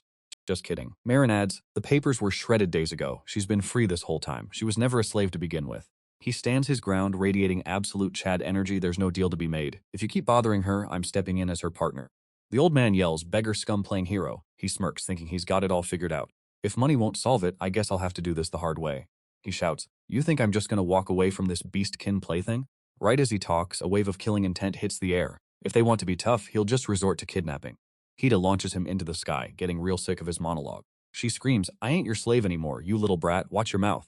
As a guard reaches for his sword, a cold voice echoes from behind, you dare draw a blade? Maron whispers from the shadows, you're already dead. The guard freezes. What? No magic output, how is he moving like that? Maron slams the guard's face into the dirt, total disrespect. The second guard charges with his weapon drawn. Huh? You really gonna try me? Maron doesn't even move his feet, just flicks a rock and sends the guy flying back. The guard coughs up blood, realizing he's way out of his league. The old man watches in horror. No, impossible. They're both level 80. The guard looks up, trembling. What leveler? Maron replies, about 95. Hida's eyes go wide. Dahlia just smirks. Knew he was strong, but this is overkill. Hida walks over and pats the old man's head. By the way, we weren't finished, right? The geezer begs, wait, please, hold on. A pathetic, high-pitched scream rings out as the reality of his situation hits. Dahlia glances over, Imoto, we're gonna miss the carriage, let's wrap this up. Hida gives a winning smile. Yeah, I'm done here anyway. She skips away, poked a hole in him. Don't show your face again. Dahlia mutters under her breath, disgusting piece of trash. The geezer lies there, plotting, you bastards. You'll pay for disrespecting an adventurer like me once I escape and tell the trade guild. Maron walks right up to him and says, hey, I've been offing a few people lately, so it's been pretty hard to find a decent party, you know? Maron dropped that cold-blooded riz. Destroying your guild is easier than finding a new party. You're annoying, so stay out of my way, NPC. He stomped on the guy's gear just to emphasize the absolute gap in power. Walking away without looking back, he hit him with, consider this a warning. Know your place, loser. Back at the cave, the squad finally reached the danger zone. Dahlia panicked, they're weak to fire, get the torches out. Hida and Maron stood back to back, locked in. She thought she was popping off, like this? Dahlia let out a frantic scream. Stop, but the torch flared up like a damn lighthouse. Flame on, Dahlia roared, absolutely losing her mind. You brainless bimbo, did you forget to level up your skills? Hida scratched her head. I've been locked up, give me a break. Meanwhile, Maron was casually mixing some weird concoction in a bowl. Hida peered over. I can't heal you if you keel over. Dahlia added, the last stuff looked like food, this is just a war crime. Maron sniffed it, deep in thought, clearly analyzing the stats of his own chemistry experiment. Tastes like dry dirt, he thought, chewing it like flavorless gum. Guess even monsters don't taste like gourmet steak. The girls chimed in, just finish the fried Happy Meat, okay? Hida walked up, looking serious. I was busy looking after my sis, but seriously, thanks for saving my family. I'll grind hard and pay you back. Maron kept that icy energy. You've got a sister to feed, forget the debt. Hida hesitated. But that's a massive amount of gold. Dahlia jumped in seriously. Where do you get all that money? Please tell me you're not out there poaching. That's a major L. Maron looked down, voice flat. Nah, I just sold some gear from my old party. Hida's ears dropped. She looked visibly sad. Maron continued, kept it for personal reasons, but I've moved on. Time to let it go. Hida clenched her fist, thinking, why sell something so precious? Even if I pay him back, that stuff is one of a kind. Maron didn't care about the mood. He just kept it 100. He lowered his hand and dropped the real talk. You guys are my party now. If you want to pay me back, just stick around and keep adventuring. That's enough. Hida sighed. Is that really all? Maron nodded. Yeah, you're the leader now, remember? Her eyes lit up with renewed purpose. Bet. No more moping. From today, I'm a real squad leader. She paused. Wait, you're still blessing Maron? I heard you guys were just adventure buddies? Dahlia kept munching. We haven't known each other that long. It's strictly business, contractual obligations, baby. Hida stood up, shocked. You're doing all that for a stranger? Also, why is Maron always wearing that hood? Is he hiding his face or what? Maron didn't blink. Private stuff. Don't worry about it. Hida started poking him. What you hiding in there? Probably some high-tier loot, huh? Maron stammered. Don't be a creep. Respect your teammates' privacy. Hida laughed. Trophies are flex-worthy. It's fine. Dahlia joined in. Come on, Maron. You're too closed off. Open up a little if you want us to be close. Maron suddenly sensed a disturbance in the aura. Hida and Dahlia felt the bloodlust a split second later. They looked up to see a massive lizard stalking them. Yo, that's a Christo. The lizard lunged, ready to turn them into lunch. Hida goes full aerial mode, absolutely styling on that gecko monster. She drops back, eyes on the squad, asking if our boy Maron is good. Dahlia gives him that cold, analytical stare. Let me see, lift your head up, NPC. Damn it, Maron seethes internally. That crystal shard is straight up buried in my eye. Maron checks his vision like a total Chad. I'm good, just a scratch, but bro, you're bleeding like a faucet. Quit the cap.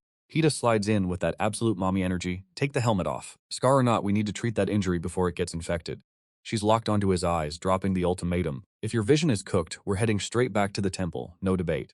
Hasu screams from behind Dahlia. It's a monster. While Dahlia panics, please spare me, I don't want to die. Dahlia sprints for her life while Hasu stands his ground with a sword, shouting, run, just keep running. Maron collapses against the cliff wall, shutting them down. Don't touch me. Hida's eyes go wide, Maron, while Dahlia reaches out. Is hiding your face really worth that much to you?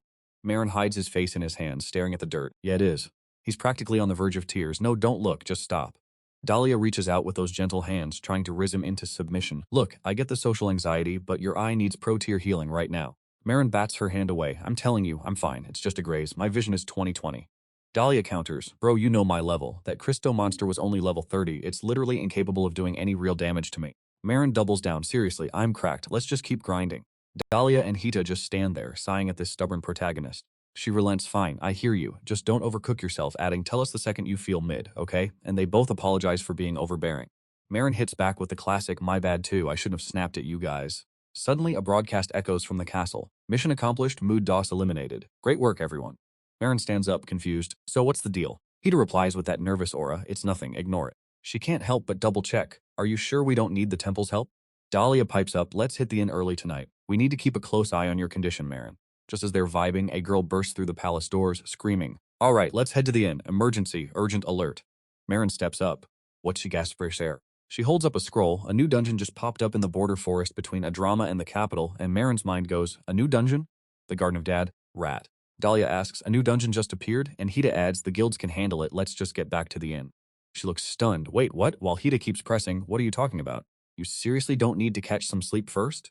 Maron puts his mask back on, radiating absolute main character energy. Nah. Besides, I've already got a plan brewing. Deep in the forest, under a sky so blue it's practically mocking us. How's flashing that main character grin, gathering the raid squad summoned by Gil to explain the strat for clearing the Dion dungeon. The lobby's popping off with gossip. Yo, hear that? The first dude who found the boss got folded and is currently in the ICU. Rumor says there's 2 bosses. Kinda makes sense for a deep forest dungeon, honestly. Maron's low-key cooking in his head. Dry, huh? Sounds like a glorified houseplant to me. Should I turn it into a salad or maybe something more exotic? Hita sneaks up behind Dahlia and whispers, hey, if Maron keeps talking about eating the mobs, our party's reputation is gonna be gone. Dahlia sighs. If he pulls that nonsense, I'm just gonna pretend I don't know him. Maron pipes up, flexing his delusion. Elves are herbivores, so I haven't cooked for you yet. Let me whip up a little something, Dahlia. Dahlia grinds her teeth. I didn't ask for your care, weirdo.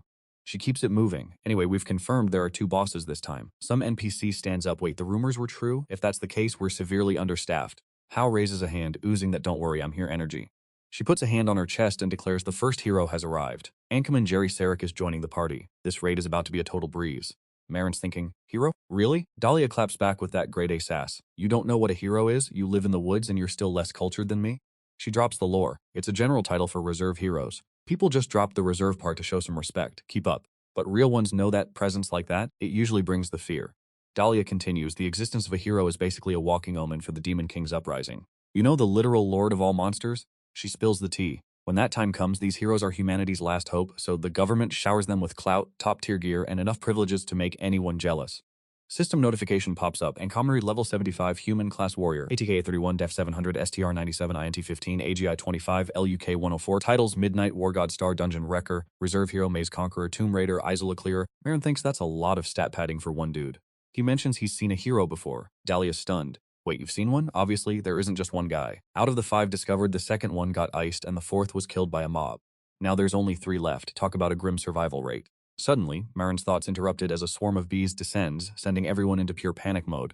They're swarming again. Block the path. Don't let a single one get past us.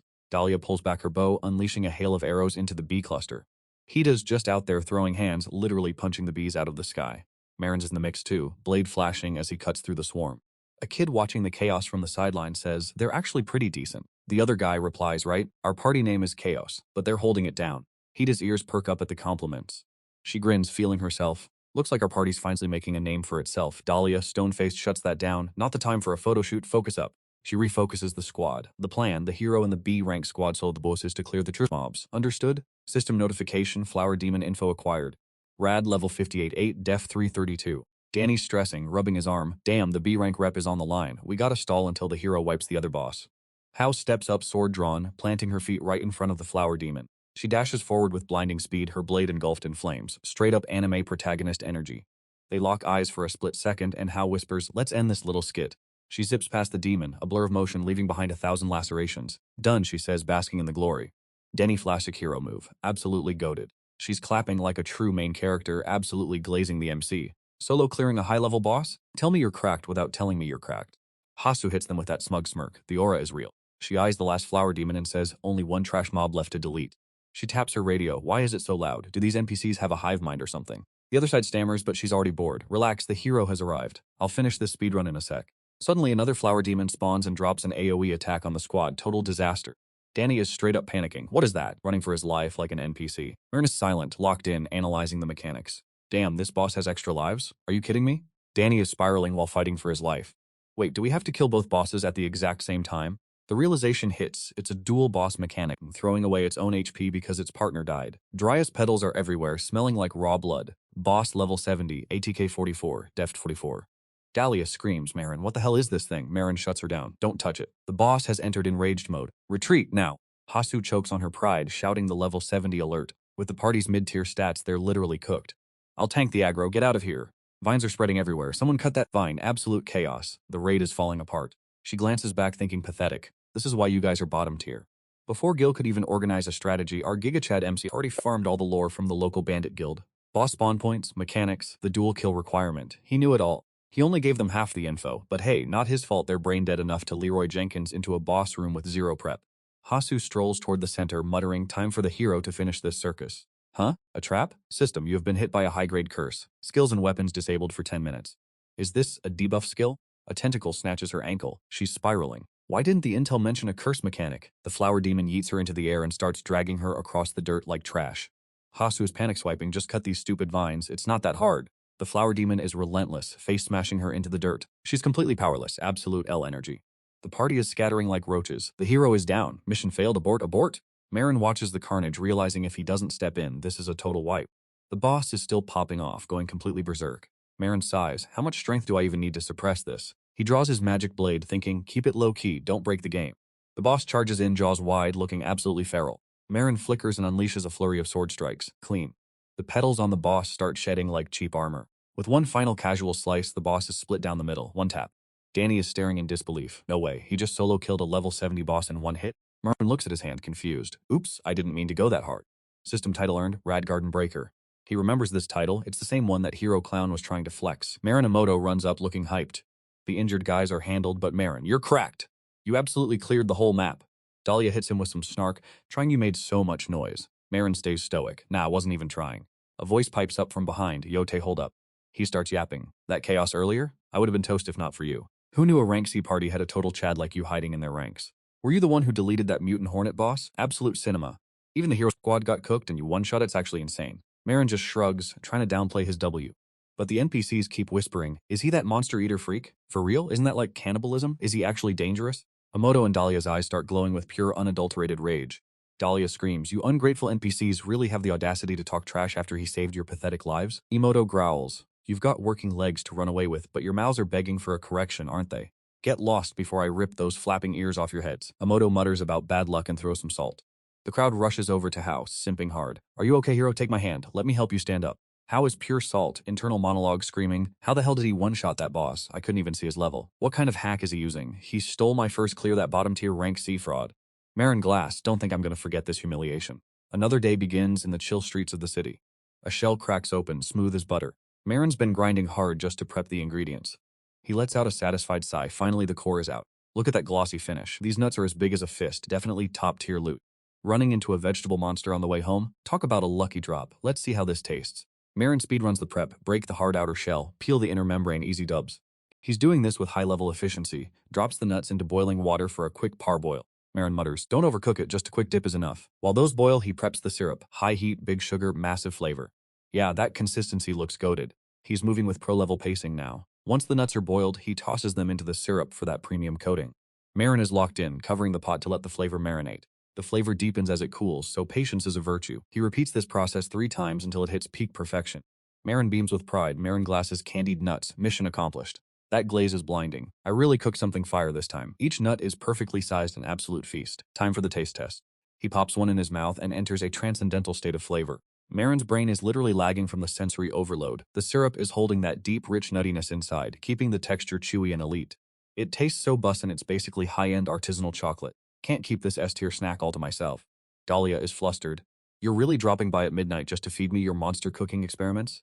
Maron smiles. It's fruit-based so even vegetarians can eat it. She sighs defeated. It's not about the diet, you idiot. Ugh, whatever. What about Emoto? Emoto shuts him down immediately. Not into sweets. Plus, the little ones are sleeping so sugar is a no-go. Dahlia's face is doing the "I'm physically pained" expression, and Maron hits her with the, "Bruh, you really not gonna eat?" She's coping hard. Ugh, fine, I'll eat it. Don't think I'm doing this because I care you stayed up all night. I'm just closing my eyes and taking a bite, okay? Dahlia forces a grimace and takes a bite like she's about to face-check a raid boss.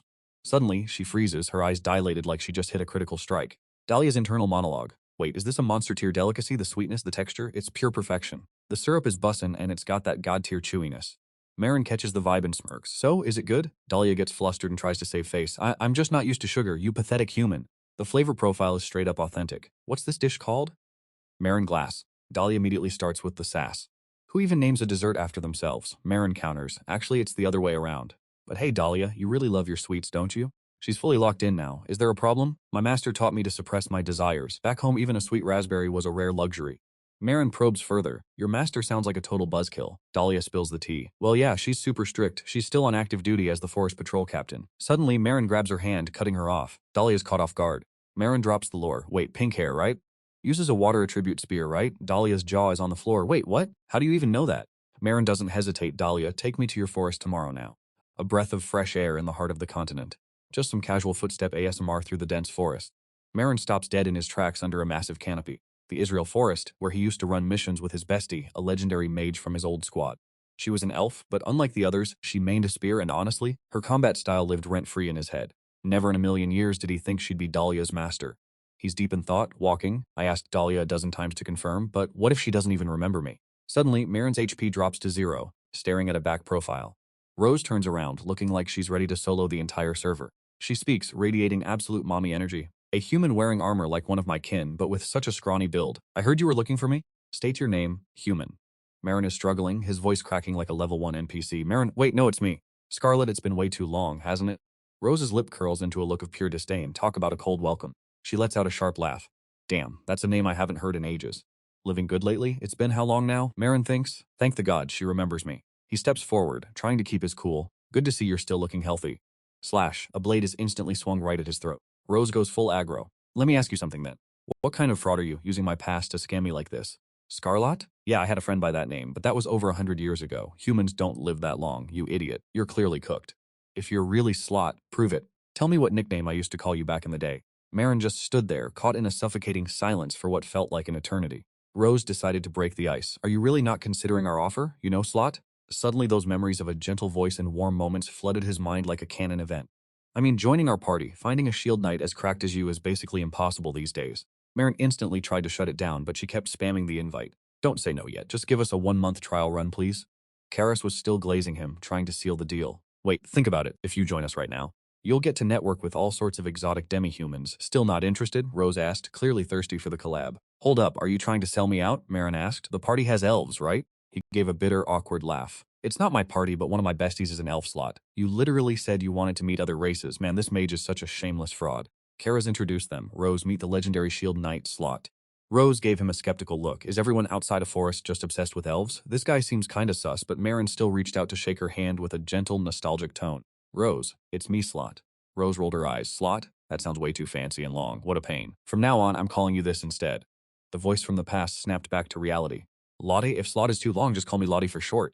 Rose was deep in thought. Could this guy actually be Slot? The voice and the vibe match, but he doesn't look like an old man at all. Maron reminded her, when I first met you, I was only 15.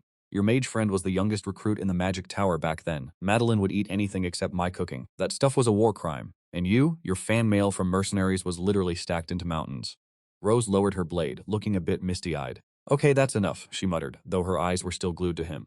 Rose kept overthinking it. The atmosphere was heavy, but his tone was just as soft as it used to be. It really is the Slot I remember, but how? She finally gave in, her voice softening. Fine, I believe you're Slot. Rose shot him a piercing look. Follow me. There's something I need to confirm. They stepped into a small, humble shack together. Rose apologized for the lack of hospitality. It's just a place to crash, really, Maron replied politely. It's fine. You live out here all by yourself, she replied. Yeah, it's way more efficient to guard the forest edge from here. He thought to himself, it's been 100 years and she hasn't aged a day. Typical elf. Rose noticed him staring and asked, why don't you take off that helmet? Maron bowed his head slightly. There's a special situation going on.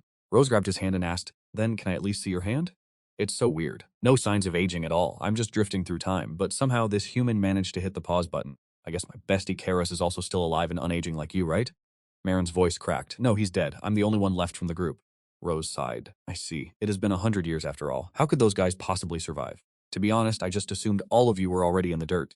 I ended my short adventure and came back to the forest to plant my roots. Writing letters to Karas was my only source of news. But one day he just stopped replying. I thought he was just busy, so I waited. But it took 20 years to finally hear what happened to you guys. The Romantia squad just vanished, like you all evaporated into thin air. Back then, mercenary squads going Maya wasn't exactly rare. But let's be real, a whole squad of your skill level disappearing without a trace? That's definitely raising some eyebrows. I didn't want to believe the rumors at first, but it's been way too long. Hope is basically dead at this point. So honestly, I'm more shocked than happy. Zarlot, how the hell have you been alive for 100 years without aging a single day? Maron called out softly, his voice cutting through the tension. Rosa, this is our first and last time in the same party. Do you remember that S-tier item I managed to snag? The one I got after solo clearing the Spider Queen, Regina Aranea, the Arachnophobia skill book. She furrowed her brows. Yeah. I remember, I was the only one in the group with the appraisal skill, wasn't I? Maron gripped his hand, teeth grinding. That damn thing. The only reason I'm still breathing is the very same curse that slaughtered my comrades. One sunset in the deep forest and a horde of freakish monsters came sprinting out like they were hungry for blood. But after a few clean shots, those mobs were already getting absolutely mogged. Karas panicked, damn it. I signed up to hunt goblins. What the hell are these monstrosities? May, what do we do? How the hell should I know? Just cast your spells, now. Ket stood his ground like a total Chad. Chill out, these NPCs aren't even a threat to us. Zarlot, hold them off for a sec, while the mobs charged Maron like they were trying to feast on him. May pulled back her bowstring and snapped, fine, just hold the line. A massive beam of light rained down from the heavens like a divine judgment. Glow and Ket glanced over, calling out to him. Karas, you ready? He stared back with total focus. Yeah, we're locked and loaded on this side. A gargantuan pillar of fire erupted from the opposite side as the chant Mols Ignita echoed through the woods. Ket observed the carnage and asked, Zarlot, ever seen goblins like these before? Maron replied calmly, never. May was fuming, head literally steaming. That client said these were regular goblins. This is just a cesspool of malformed nightmares. A deep, ominous voice resonated. Guess I'll have to charge extra for hazard pay. Consider it bad luck, I guess. He shifted his tone, deadly serious. This situation is straight up cooked. These mobs are nothing like the intel we got. Don't push any deeper, grab a sample, and we bounce. Suddenly, a bewitching, eerie voice whispered from the shadows. Oh my, you guys are being a little bit naughty, aren't you? I put so much effort into crafting these masterpieces, and you're just destroying them without a care? May looked around, confused. Hey, who's there? This zone is restricted for our mission. The voice just laughed. Zarlot. The entire party instantly entered combat stance, aura spiking through the roof. Ket kept his cool, something seriously sus. Prepare for the worst-case scenario. We are an officially commissioned explorer guild. This forest is under lockdown. State your identity immediately. The figure emerged and spoke. Has the time finally come for humans to show their faces? I lost track of your puny mortal rhythm, but do you honestly think you can wreck my life's work while I was away? May scowled masterpieces? You mean those mutated goblins from earlier? Even the others looked terrified. Damn it, this is way above our pay grade. He gripped his cloak and hissed. I was in the middle of a sacred ceremony. And you human ants dare to interrupt my ritual? Everyone stood there, absolutely shook. What is that? Are those scales instead of hair? Is there even a race that looks like that? Maron thought to himself, something is definitely not right. A system notification flashed in his vision. Level. Unknown race. Dragon attack and defense. Unknown, leaving him staring in total. Heart-stopping terror. Wait, what the hell is this? Dragon. Suddenly, a massive shockwave rips through the earth, shattering the ground into jagged shards. Maron plummets into the deep abyss, screams echoing behind him. You pathetic insects, you actually dare to gaze upon my majesty? Perfect, I'll just use you sorry scrubs as sacrifices for my high-tier ritual.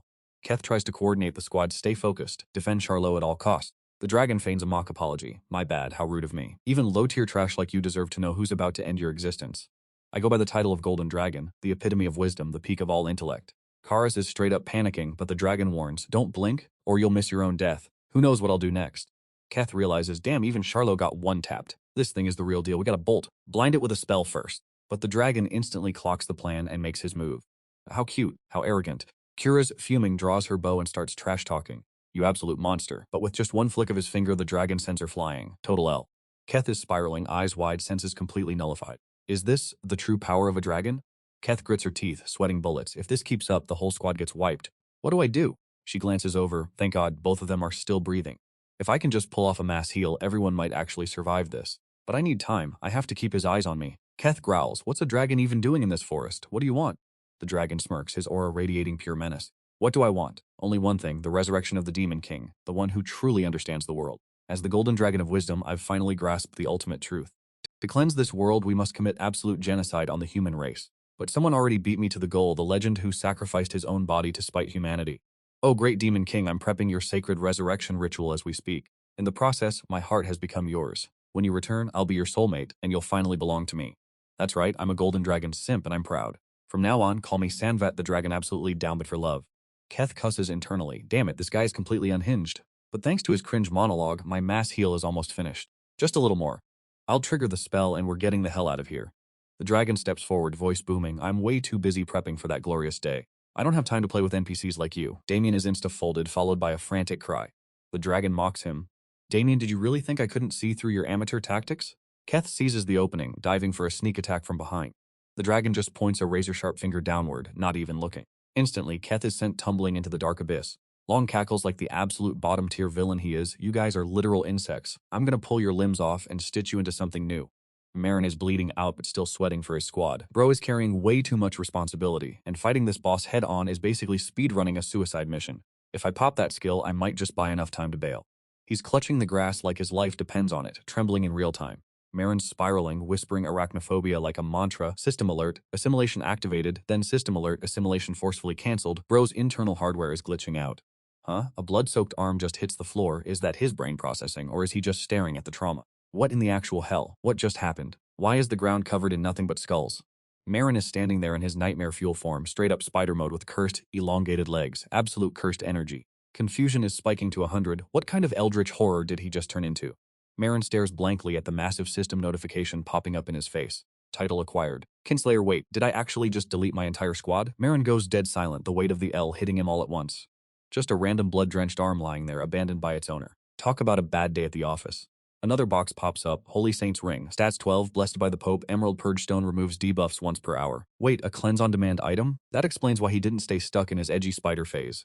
Hold up, does this mean the notification for arachnophobia is actually Master of Transformation, Arachnid Spider Powers, sheds the weak human skin, massive stat spike, but you lose your sanity to monster instincts. Maron realizes he was basically a lobotomized NPC until the ring purged the assimilation debuff. Talk about a narrow escape. He barely managed to pull his consciousness back from the void. System scan, Corpse of Night Race, Human Class, Holy Paladin, LVL 88, Def 780, Titles, High Knight, Conqueror of Golden Range, etc.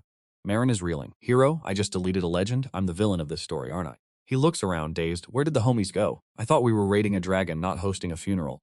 His eyes go wide as the reality of the scene finally hits him. Just cold steel and corpses scattered across the dirt, a total wipeout. Maron observes the aftermath from a height, like he's looking at his own personal hell. He recounts the trauma. When he finally woke up, 100 years had already gone down the drain.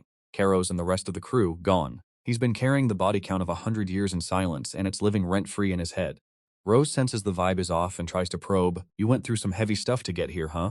You risked it all with that forbidden skill to save the squad, but the plot armor snapped and things spiraled out of control. Nobody's blaming you for trying to be the Chad, bro. Maron sighs, my bad, I didn't mean to drop the mood, but Rose just cuts him off. Nah, it's good. At least now I get why you're still breathing. Maron pivots back to her earlier question. You asked why I kept the mask on, right? He spills the tea. For a century of blackouts, everyone just looked at me like I was a monster, my face is mangled. I haven't looked in a mirror for a lifetime. Even after I snapped out of it, I tried to get purified at the temple, but I was too shook to check my face. I was terrified of what I'd see. Rose hits him with the hard truth. Have you told Dan, my student, about any of this? He snaps back instantly. Nah, if he saw this mug, our friendship would be cooked. Everything would just crumble. She gives him that pro-tier advice. You should show your squad who you really are before you keep torturing yourself. Maron is shook. Wait, for real? Rose pulled a therapist move, telling him he's not scared of his face. He's just terrified of being cancelled by the squad. If they accept him, that's a massive W for his confidence. Maron is still acting like a cautious NPC. I don't really trust these randos yet, he says. Big L for team bonding. Rose goes for the step-on-me energy, gently grabbing his hand. Relax, King. They're your day ones, not the ops. Trust the process. Eventually you'll vibe with them like you do with me. Maron looks down, defeated, and mumbles, I'll try. Rose lets out a sigh of relief. See, that's all you need. By the way, she asks, what's with that Maron name Dan keeps shouting? Maron deadpans. It's just a snack name. Rose is genuinely shook. Say what now? Flashback sequence incoming. Yo, adventurer, what's your IGN? Maron didn't hesitate to spill his stats. Marglass. Changed it to avoid a bounty. Rose rolls her eyes. Talk about being paranoid. How have you been since you respawned? He starts spilling the lore. Merc team folded, became a hunter. Met Dan and Emoto the furry duo and we formed a squad. Dan's cracked at archery now. When he was a noob, he was so stubborn, ignored my pro tips just to do his own thing. Damn, 100 years really gave you a personality patch, she laughs. Used to be so edgy and cringe. She turns away, blushing. Everyone changes, even us elves, okay? She drops the goodbye bomb. Thanks for the chat. I'll pull up again later. Maron, trying to act cool, hits her with the don't ghost me for another 20 years, please. Rose drops a casual send-off. I mean, Maron. She lingers on the word slot. You claim you don't trust the squad, but honestly, they're the only ones riding for you to 100%. The rest is up to your own heart, player. Maron starts spiraling. Will there ever be a day I can drop the mask and let Dan and Emoto see my real face? Do the years actually fix you, or am I stuck like this forever? Sun goes down, the lights flicker on in the crib. Emoto is absolutely tilted, screaming that brained hero is literally the worst. Maron walks in. I just got back, screaming at the screen. Emoto looks triggered. Oh, Maron, you're home. Brought roasted chestnuts, Maron says. Dahlia freaks out. Not those cursed chestnuts again? Maron is confused. What's the tea? Maron, listen to this clownery. I was doing Gil's quest, and that absolute trash tier hero sniped my mission. He didn't just steal it, he reported me for breaking the rules. And when I pulled out the receipts, he just goes, the audio logs of Hasu echoing in Hita's head like a permanent debuff. Oops, my bad, I didn't mean to. I'm the hero, I can't be doing stuff on purpose, right? She's losing her mind. Human NPCs are the worst, and this guy is just next level pathetic. Why is he stalking us instead of doing his job at the Capitol? Dahlia sighs. He's playing 4D chess with child-level tactics. Maron, I heard he's out here spreading rumors that you don't have a nose. Emoto is mauling. He's a hero? More like a professional troll. I heard he's done this to every in thought. Looks like this mid-tier clown has us in his crosshairs. Since when does a hero spend his whole energy trolling, Maron asks. Maybe we should just hunt him down. Maron glares at the door, spotting some brat running past with a handful of chestnuts. You see two little gremlins stealing seeds while Hita is absolutely losing her mind in the background. No, you idiots, get out of here, run for your lives. But those two are just vibing, eating the goods, so sweet, absolute peak flavor, way better than corn, fam.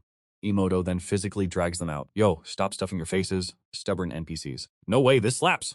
Dahlia rolls her eyes, salty as hell. Chill, he isn't gonna be here forever, just wait. Then she throws shade at the heroes. These so-called heroes are cockroach tier, they just won't die, Maron chimes in. Hey Dan, spill the tea on the heroes who already kicked the bucket. She's looking at him like he's lost. You mean the fourth one who got turned into EXP by a monster? He hits her with the reality check. Nah, I'm talking about the second one. The one who got assassinated. Was it the first hero? That guy is such a petty loser, he'd definitely pull some backstabbing move like that. Dahlia shakes her head hard. Nah, he's a total fraud, but he doesn't have the brains for a job that big. You saw how childish his revenge plot was, he's mid at best. Maron is curious now, then who did it? The first guy died from a dungeon blunder, but honestly his stats are looking kinda S tier. Dahlia lowers her voice. Look, this isn't official patch note info, but the rumors are spicy. Maron is basically leaning in, ready for the lore dump. Dahlia stammers, clearly shook. The one who offed the second hero, the crime scene was straight out of a horror movie. She gets the courage to drop the bombshell. It was the third hero. Dahlia doubles down. The prime suspect for the murder of the second hero is none other than the third hero.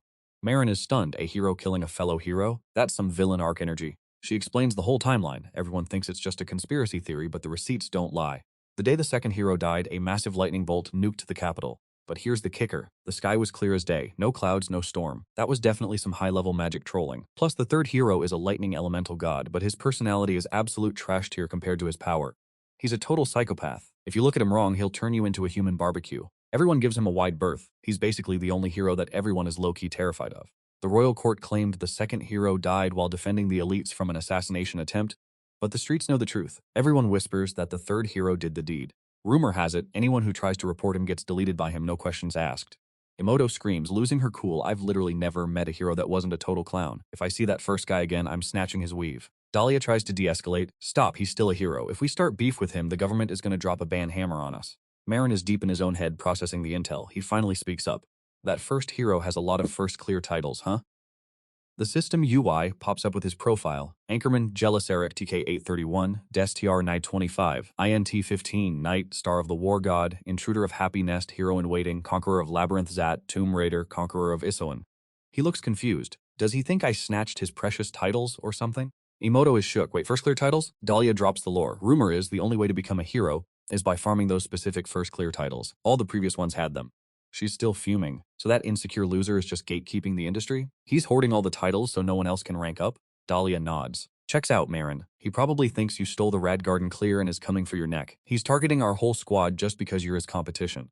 Maron starts plotting. What if there were more hero candidates? Wouldn't that be a W for everyone? He mutters, is he really that obsessed with his hero status? A voice drips with pure nihilism. How would I know? Emoto yells, I told you to quit it already. Maron stays silent, caught in his own thoughts. Remembering Rose's words, one day you'll be able to trust them just as much as you trust us right now. No secret lasts forever, and eventually the truth is going to get leaked. Even if this sleeping face belongs to a monster, would they still look at me the same way? Too deep a question to answer right now. Honestly, I have no idea. Rose, a desolate dump site bathed in nothing but eerie neon blue light. System alert, mutant slime detected. It can harden its body into spikes and turn its limbs into elastic weapons. Total nightmare fuel. Dahlia draws her bow, stressed out. She thought it was just a regular mob, not a mutation. Move, Emoto, you're literally screen blocking my shot. Maron charges in, channeling his fire enchantment. He's straight up glowing with lethal flames. Maron's internal monologue. This is nothing like the slimes from the textbooks. Is this a sign the Demon King is respawning? If so, we're gonna have to square up with that dragon again sooner or later. What if we get cornered like last time? Emoto and Dan are way weaker than our old party back in Romantia. Wait, if that happens again, I might— Nah, he's definitely overthinking it. High-pitched screams rip through the air. Get out of the way, you idiot. Dahlia shoots a look that says, now's the time, do it. Emoto stands his ground cold as ice. If you don't want to get charred, move your ass. The flames erupt with a deafening roar. Skill activated, Flammado scans the field, looking like an absolute edgelord. Everyone still in one piece? Dahlia is losing her mind. She's worried sick. In the middle of a dungeon and you're daydreaming? You were trying to eat the slime, weren't you? Maron stops, his brain buffering as he notices something off. Maron speaks up, Dan, your hand. What happened? She replies, totally nonchalant. It's nothing, probably just a scratch. Maron starts spiraling. He whispers, why would you even do that? Dahlia looks bewildered. Do what? What are you even talking about? Maron gets serious. You shouldn't have taken that kind of damage in a dungeon like this. I'm the tank. I'm supposed to be the shield. Why would a sniper take a hit for me? Dahlia snaps back. Are you actually stupid or just playing dumb? Maron looks away flustered. Then why? She sighs, giving him the classic heroine-vis response. It was instinct, okay? Even if you're a weirdo, you're still my teammate first. Emoto teases them. Man, Dan, stop being such a tsundere and just admit it. Dahlia yells back, shut up and help clear the field. They start moving out, quick and precise. Emoto's whispering to Dahlia, ever since he met your master, Maron's been acting extra sus. Dahlia agrees, right? He even apologized in the dungeon without arguing back once. Maron suddenly cuts in, my bad for letting you get hurt. Can we focus now? Emoto's still dying to know. What did you two talk about with her master, anyway? Dahlia shuts him down. Drop it, it's private. Emoto tries again. Yo, Maron interrupts. Wait, quiet. There's a monster nearby. Maron instantly draws his sword. Absolute chaos is unfolding up ahead. Injured ones move back. Keep the formation. Someone screams, damn it, how is a monster this high level here? The guard is panting, desperate. Reinforcements haven't arrived yet. The carriage is gonna. A dark flame monster looms over them, looking like a total boss-tier nightmare. A wounded soldier is crawling on the ground, begging someone, help me. The monster just leans in, showing off that cursed face. Its jagged shadow-infused teeth start to reveal themselves. Everyone freezes in horror. What is that? Dahlia jumps in from the back to pull aggro. Over here, you absolute donut. Yoto's synergy is on point. They drop the combo like it's nothing. The flames erupt, shattering the black flame beast into scrap metal. Stay down, fraud. But of course, the plot isn't letting us off that easy. The shards are pulling themselves together into something even bigger. Talk about main character energy, or in this case, main monster BS. Suddenly, Maron blitzes in and vaporizes it in a literal nanosecond. The guards are staring, mind blown. Wait, this absolute unit just deleted a boss-tier monster like it was a side quest? They're basically glazing him now, bowing down in pure gratitude. A dwarf steps up. I was losing sleep over my men, but you guys actually saved us. Maron finally clocks that it's a dwarf. Emoto chimes in. Maron, you actually showed up to help? Dahlia adds, you usually only save kids. What gives? Maron's just confused. Why are you two risking your necks for humans in a death zone? Step aside. Peasant. A screeching voice cuts through the tension. Do you have any idea whose path you're blocking? Everyone drops to their knees like they've seen a ghost. My apologies. We didn't know you were here, Princess Gnom. Oh, so the side characters were just high-tier VIPs in disguise. Maron is standing there like a confused NPC. Who exactly is this? Dahlia and Emoto lose their minds. Watch your mouth, idiot. That's the legendary. Cue the smooth, regal voice. She waves it off. It's fine. Humans don't always know who's who. Commoner behavior, I guess. She drops the lore. I am the daughter of the dwarf kingdom, the master of gold, Uragam. Darkness swallows the town, and the stars start peeking out. Talk about a glow-up. Dahlia is panting, completely shook. I knew they were dwarves, but the princess herself? Seriously? Maron's still clueless. Who cares if she's a gnome? One of the guards screams, show some respect. That's royalty, you absolute clown. Wait, you knew she wasn't human from the start? Duh, just look at the bone structure, it's obvious. Dahlia sighs, and besides, you really think I'd waste my time saving a random human? Maron realizes he's been played. No wonder they rushed in. His faith in humanity stays at zero. Hey, where's Emoto? She's the squad leader. She's off filing the report at the guild. Maron knows the drill. Once the gnomes get involved, the guild is going to be in panic mode. She's probably having a rough time dealing with the paperwork. Is she really that big of a deal? She looks like a literal toddler to me. Dahlia goes full tilt. Are you trying to get us executed? The dwarf laughs it off. I know, to humans, we look like kids. Easy to ignore, right? But the Ohag gnome is a fully grown adult. Thank you very much. Maron takes the L. Damn, she's already taken? My disappointment is immeasurable. He continues, cool as a cucumber. Still, thanks again. My guard squad is safe because of you, and that's a W in my book. My bad for keeping you waiting, everyone. Naga walks in with that ice-cold energy. Paperwork is done. You're free to go. The princess beams. My saviors, reveal your names. Dahlia is straight up vibrating. Maron. Glazer. Yes, I see. I'll never forget the names of those who saved me. She turns away. The carriage is waiting, your highness, this way. Bet, let's bounce.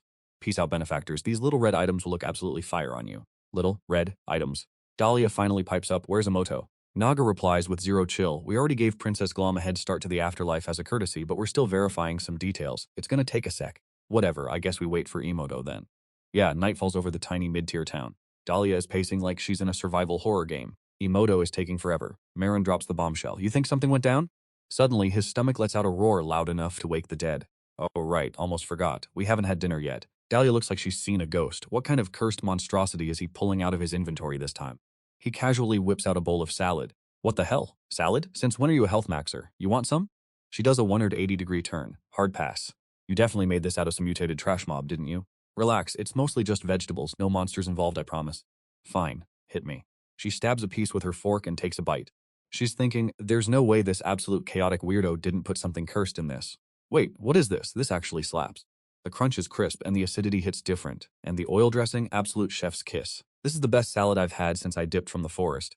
Rare W for you, I guess. But wait, what's this soft texture? Maron's reply makes her drop her fork in pure trauma. Slime Dahlia is literally shaking. Slime, look, I didn't have enough ingredients, okay? I wanted to add hazelnut syrup like a pudding, but it was bricked, so I went for the salad strat. Oh, and most of the veggies are normal market buys, so chill. Dahlia's face loses all its color. Wait, most? You mean there's other weird stuff in here? He keeps glazing his own cooking. I caught some pinu in the dungeon, dried them out, crushed them, and sprinkled them in. It adds that spicy kick that makes the flavor pop, right?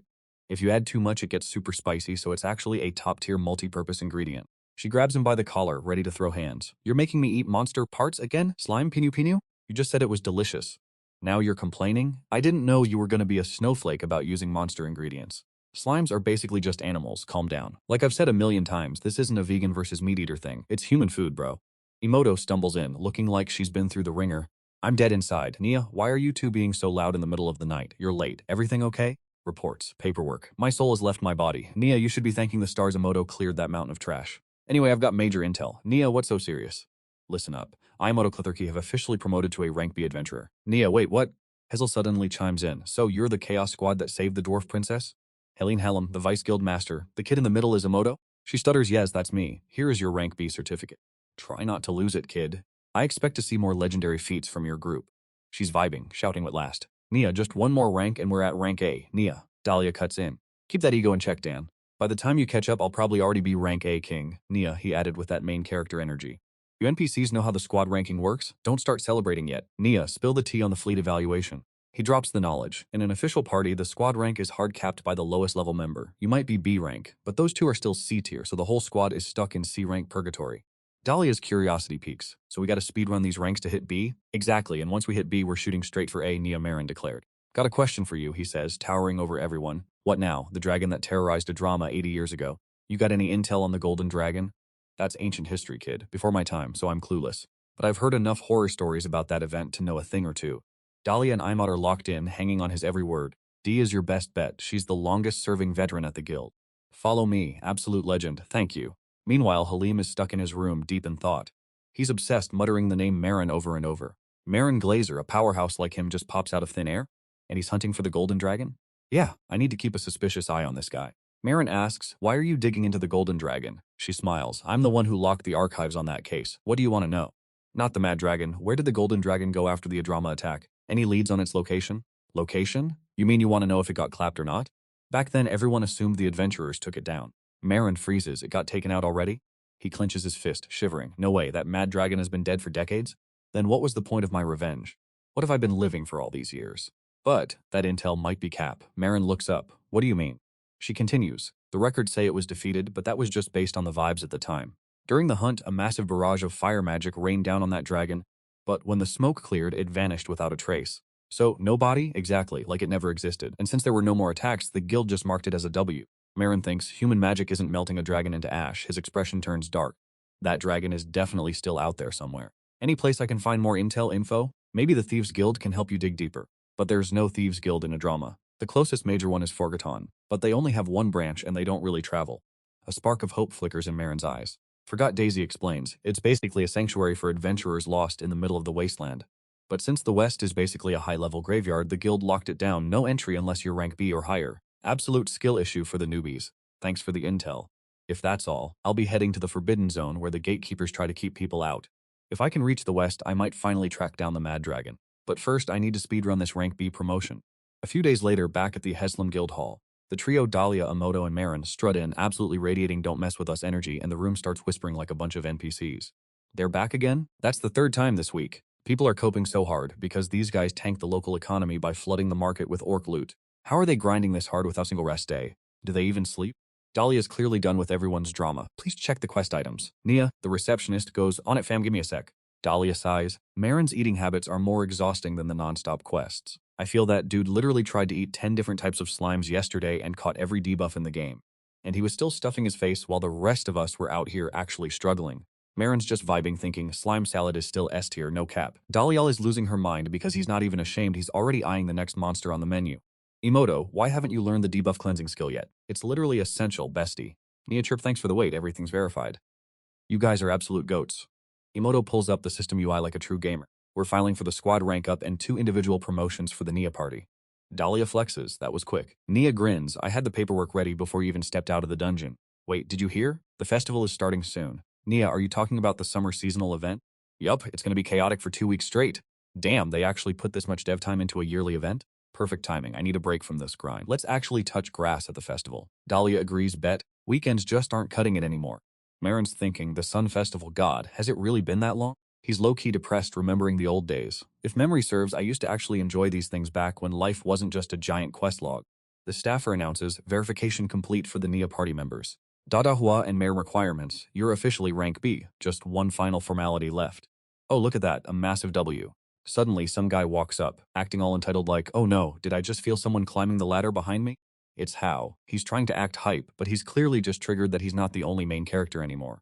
Dahlia's instantly pissed. Ugh, this guy again? You want another face-slapping session, or are you just here to talk trash? I'm just here to acknowledge your growth. Maybe one day you'll reach rank A like me. Maron just turns away. Don't feed the trolls, dude. Hao keeps fishing for drama. By the way, now that you're rank B, isn't it time to finally show us your face? I've been dying to know. You appeared out of nowhere, absolute Chad stats, but you're still hiding behind that mask. Pretty sus, don't you think? Hao's face goes dark, pulling some villainous gaslighting. Rank B is a core pillar of this guild. If you can't even show your face, why should anyone trust you? Dahlia straight up loses it. Cut the crap! Why are you so obsessed with his face? It's none of your business, you absolute clown. She doubles down? Are you still hung up on Maron's identity or something? Hao just smirks like a total villain. Did I hit a nerve? Why are you two tweaking so hard? Emoto snaps. Back off, stop messing with my teammate. Nia, what is your problem? Like, for real though, has anyone actually seen his face? Now that's actually sus. I mean, the guy eats monsters for breakfast, so his whole existence is just a canon event of weirdness. The desk clerk tries to be the good NPC and butts in. So sorry, but that hero wannabe actually has a point. Wait, what? We need official identification and visual records to process the registration. No way, is there seriously no other way around this? Dahlia steps up and flexes her status. I'm an elf. I can vouch for his identity personally, that's not enough. The clerk shuts her down. Rules are rules, miss. He turns to Maron. If showing the world is too much, just show us at the front desk. What is even happening right now? He says, if showing the world is too much, just show us at the front desk. What even is that logic? Hao starts stirring the pot. Oh, so the Halim Guild is officially hiding a face? Seems like we've got a real public enemy #1 on our hands. If he's some high-level threat with zero background, don't we have the right to see his face for safety? Exactly. That guy with the hat has rumors surrounding him, saying he used to hunt newbies for sport. Just because he's a silent, brooding edgelord doesn't mean his red flags disappear. Now that you mention it, that's actually terrifying. Dahlia is literally grinding her teeth. She's thinking, this absolute rat, he's just trying to incite panic and farm cloud off our misery. He keeps poking the bear. If you've got nothing to hide, then there's no reason to keep the mask on, right? Come on, show us your true colors. Emoto turns to comfort Maron. Maron, don't listen to that trash. Nia and I will find a way to prove who you are, no matter the cost. We've got your back. Suddenly, Maron just yanks his arm away and bolts. The girls are spiraling. Maron, hey, are you good? Maron, wait. Hot, heavy tears start hitting the cold tile floor. No, he's desperately trying to hold it in, but the pressure is clearly maxing out his stress bar. Stop it, don't! Emoto looks at him, eyes wide with concern. Maron, what's happening to you? Dahlia follows up. Your reaction is getting real suspicious, man. Hao lets out a mocking laugh, still refusing to show your face. We're way past the point of excuses, buddy. I'm gonna get the guild reporters on your tail to find out exactly how you earned that teammate killer reputation. For all we know, you're just another top-tier criminal masquerading as a hero. Maron suddenly glitches out and sprints for the exit, leaving everyone in total shock. Wait, Maron! Emoto turns her mommy energy into straight-up hostility. You piece of trash, you really dare to bully my teammate? Say one more word and I will literally end your whole career and your head. Hao laughs like a total maniac, typical. You guys hate humans so much, yet your own actions are just as toxic. Emoto's eyes go pitch black, she's ready to throw hands, but Dahlia holds her back. Nia, Dahlia, get off me, don't stop me. Enough, we have way too many eyes on us right now, stop acting like an NPC. Dahlia keeps it real. Our team is gonna get blacklisted if you start a brawl with another adventurer. You're the team leader, don't lose sight of the mission objective. She's clearly tilted. But Dahlia, this garbage human just did that to our teammate. She sighs, I know, but now is not the time. Maron is hiding behind the door, trembling. He knows his teammates are the only thing that matters right now. He keeps pushing his speed stats to the limit, thinking, why am I even running like this? I know I'm just making it worse for the team if I bail, but He's been running for so long his legs feel like lead. Maron is shaking, the tears of pure, unadulterated frustration finally letting loose. Under the cover of night, he to himself, time to ghost this place. He quietly crept toward the debris, swapped his gear, headed back to Adorama, and did a quick wardrobe change. Wait, what? Is something on my face? He mask-maxed, paranoid as hell. Am I still looking like an absolute NPC monster? Look, even with the whole squad sitting at rank B, if the application doesn't clear, we're never hitting that promotion. But if I unmask in front of everyone, he started spiraling, imagining the hate and the trash tier insults coming his way. What is that? It's a literal monster. Are you kidding me? Look at that hideous mug. Why is a monster walking into the guild? Is it a shapeshifter? Get it now. Call security ASAP. Just thinking about Dahlia and Emoto's faces contorted in pure terror. If that happens, there's no coming back to the squad. I gotta dip. Suddenly, a voice cracked through the silence. Someone was calling out for Maron Glazer. Dahlia came sprinting up, panting like she just finished a marathon, dropping an ultimatum. Run again, and I'm shooting a tracking arrow into your leg. Sit down. We need to talk. Nightfall inside a dimly lit house, Dahlia and Emoto were staring him down with pure I'm not mad, just disappointed energy. Maron just sat there, head down, taking the L. Dahlia finally cut through the awkward silence. Look, I'm not even pressed that you tried to ghost us, my bad. But how long were you actually going to hide from this? You really weren't going to drop the lore on why you're mask fishing everyone? Emoto jumped in. Give us the sauce, at least tell us why so we can find a fix. Spill it. Maron started trembling. Back then, I got caught up in some messy business and ended up with the squad killer title. The funny thing is, before that incident, I hadn't even touched a soul. But after that trauma, my face started feeling like it was morphing into something straight out of a horror game. Ever since then, I've just assumed anyone who sees my face is going to react the same way. Like I'm some kind of glitchy, low-poly monster. That's why I'm terrified of Grandma or anyone, even you guys. If people find out I'm a monster, it's only going to bring heat on you guys, my own squad. You're aiming for rank A, right? I don't want to be the one to tank your rank. Dahlia cut him off. Hold up. Maron, are you high? Before things go south and before you drag us down with you, you should probably just recruit someone else. She slammed the table, standing up with that main character energy. Stop talking trash! Recruit someone else? Who gave you the right to make that call by yourself? Dahlia chimed in. So this whole time, you thought we were just NPCs in your life? We literally accepted your human background, for crying out loud. He stayed cold. Maybe you think you don't care. But the second you see this face, you're gonna change your tune. The two girls looked at each other, totally confused by his low self-esteem. Dahlia flopped back into her chair. Bro, being human is already ugly enough. I don't care what your face looks like. Emoto put her hand on hers. Dahlia's right. Eating monster meat is already chaotic, so what if your face is mid? It's not a big deal. We didn't even care that you were a human to begin with. Whether you're a monster or some eldritch horror, you're still in this squad with us. End of story. Even though I've been betrayed and gaslit by sweet talkers before, I found myself wanting to trust them just once more. So can you guys promise me? No running, no screaming, no matter what you see when this mask comes off? Dahlia's voice drops, dead serious. Fine, I swear on my honor, I won't let that happen. She continues, same here. I'm swearing this on behalf of all us girls. Maron's hands are shaking like a leaf as he reaches for his mask. All right then, take it off. Slowly. The reveal hits Dahlia and Emoto like a truck. They're straight up shook, mouths agape. The next day, the sun's out and the village NPCs are already yapping their heads off. Yo, did you hear? That runaway adventurer is showing his face today. Is he actually a wanted criminal or what? That beastkin girl Elva hates humans, right? So he's probably not human. Are you stupid? He's got the massacre title. He's definitely a human, you absolute clown. Ha sighs. Shut it, everyone. Maybe he's just an innocent guy. Give him a break. The crowd simps for Ha immediately. If the hero says so, then it must be true, right? Ha smirks that fake villainous grin. Idiots. Who cares what race he is? The point is he's a walking bounty check. He's hiding his face for a reason. If I stir up the crowd enough, they'll cancel him and force him to get out of town. That'll make sure he never steps foot in this guild again. Hullum cuts in. They're literally making a mountain out of a molehill. They should spend that energy actually finishing their quests. Naga looks worried, but is this really okay? If we ignore Maron's drama, the Chaos Party is basically an S-tier group of rookies. They've got massive potential. Forget the rumors. Their team synergy is literally built different. He taps the table. If their bond breaks, if he can't show his face, so be it. Do you know why people become adventurers instead of just mercs? Because adventurers actually have trust as a stat. That's why they get used as meat shields in wars and S-rank dungeons. Unlike mercs, who might have better combat stats, adventurers are versatile. They handle everything from scouting to hunting, and their crime rate is way lower. It's no wonder so many mercs are swapping over, and Gallum is just cashing in on that trend. I hate that hero guy too. But with the massacre title, the weird monster-eating habits, and his mysterious hidden power, there's too much heat to stop that arrogant brat. I can't tank our guild's reputation just to recruit one high-potential guy like Maron. She points there here. The Chaos Party has arrived. The crowd starts whispering, talk about toxic, look at them, showing up like nothing happened. If you were just gonna show up today, why run away like a coward yesterday? A staff member asks, worried, Maron, you good? You ran off last time, why face the crowd now? Maron stays silent, head down until a hand lands firmly on his shoulder. Don't sweat it, Maron, Dahlia says, acting like the ultimate hype woman. We told you it'd be fine yesterday, just trust us, King. Maron finally speaks, his voice low and steady. Fine. He reaches for the mask, and as it comes off, his snowy white hair falls free. Crash. A glass shattering on the floor is the only sound in the room. The entire crowd is left speechless, jaws literally on the floor. Like, bruh, 2 seconds ago everyone was gatekeeping this guy like he was some bottom-tier NPC, and honestly, judging someone by their appearance is a major L. But then the mask drops, and boom, the room goes silent because under that hood is Maron, looking absolutely ethereal. Is this even legal? A face like that under a hood? Is he even human, or is he just built different? It's a level of visuals nobody in this room has ever seen. Where did this guy even spawn from? Wait, is he actually a dude? He's mogging half the queens in this room without even trying. Emoto is just chilling like, y'all are doing too much. While Dahlia chimes in, did you forget what happened last night? Yeah, memories of Maron awkwardly taking off his mask last night start flooding back. Sorry about that, and suddenly Dahlia and Emoto both freeze up. I'm sure I look terrifying, right? My bad for forcing you to look at such a cursed face. Without missing a beat, she snatches the mask from his hands and yeets it across the room. Maron is completely lost, looking at Yodo like, wait, what? She's literally shaking with rage. She stares him down with eyes that could kill and snaps. If I catch you hiding behind that mask to scam people one more time, I'm gonna personally rearrange your skull, you absolute clown. Maron touches his face, confused. It's that bad? What do you mean, Nia? You're calling this hideous? You absolute fraud. Dahlia rushes in, Emoto. I know the vibes are off right now, but please put the weapon down. Like, how does a guy with a face like that think he looks like a generic mob? Maron tries to explain, I keep getting these glitched memories of that event, and my head is just a total mess. I can't even remember what I look like anymore.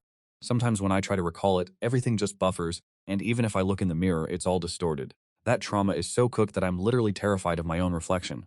Deep down, he's paranoid. What if someone recognizes me? If the capital finds out, he's getting that royal summons to the palace. Back in the present, Dahlia and Emoto are busy verbally annihilating the haters. Yo, what are you looking at? Get lost, you NPCs. You think you're worthy of standing near our teammate? They're acting like your typical human elitists, and it's honestly cringe. We just wanted to peek, why you so pressed? So stingy. What do you think, hero? Wait, where's the hero? He was literally just standing here. In a dark, sketchy alleyway, Hao is losing it, punching the wall in pure salt. How dare you? How dare you look down on me? Is this what a hero is supposed to be? A random guy walks up shouting, the hell are you doing, man? You're literally shattering the wall, are you brain dead? Look at those clothes, looks like a fat payday. Hand over your wallet, scrub. Slash, one move and the guy is already a ghost. Why is he hiding his face behind that visor? Even if he's getting clowned on for that Monster Slayer title, he just bites his lip and takes the L. Lightbulb moment, this was a setup from the start, a trap he laid out for me. First you steal my title for being the first to clear the dungeon, and now you're trying to tank my reputation as a hero too?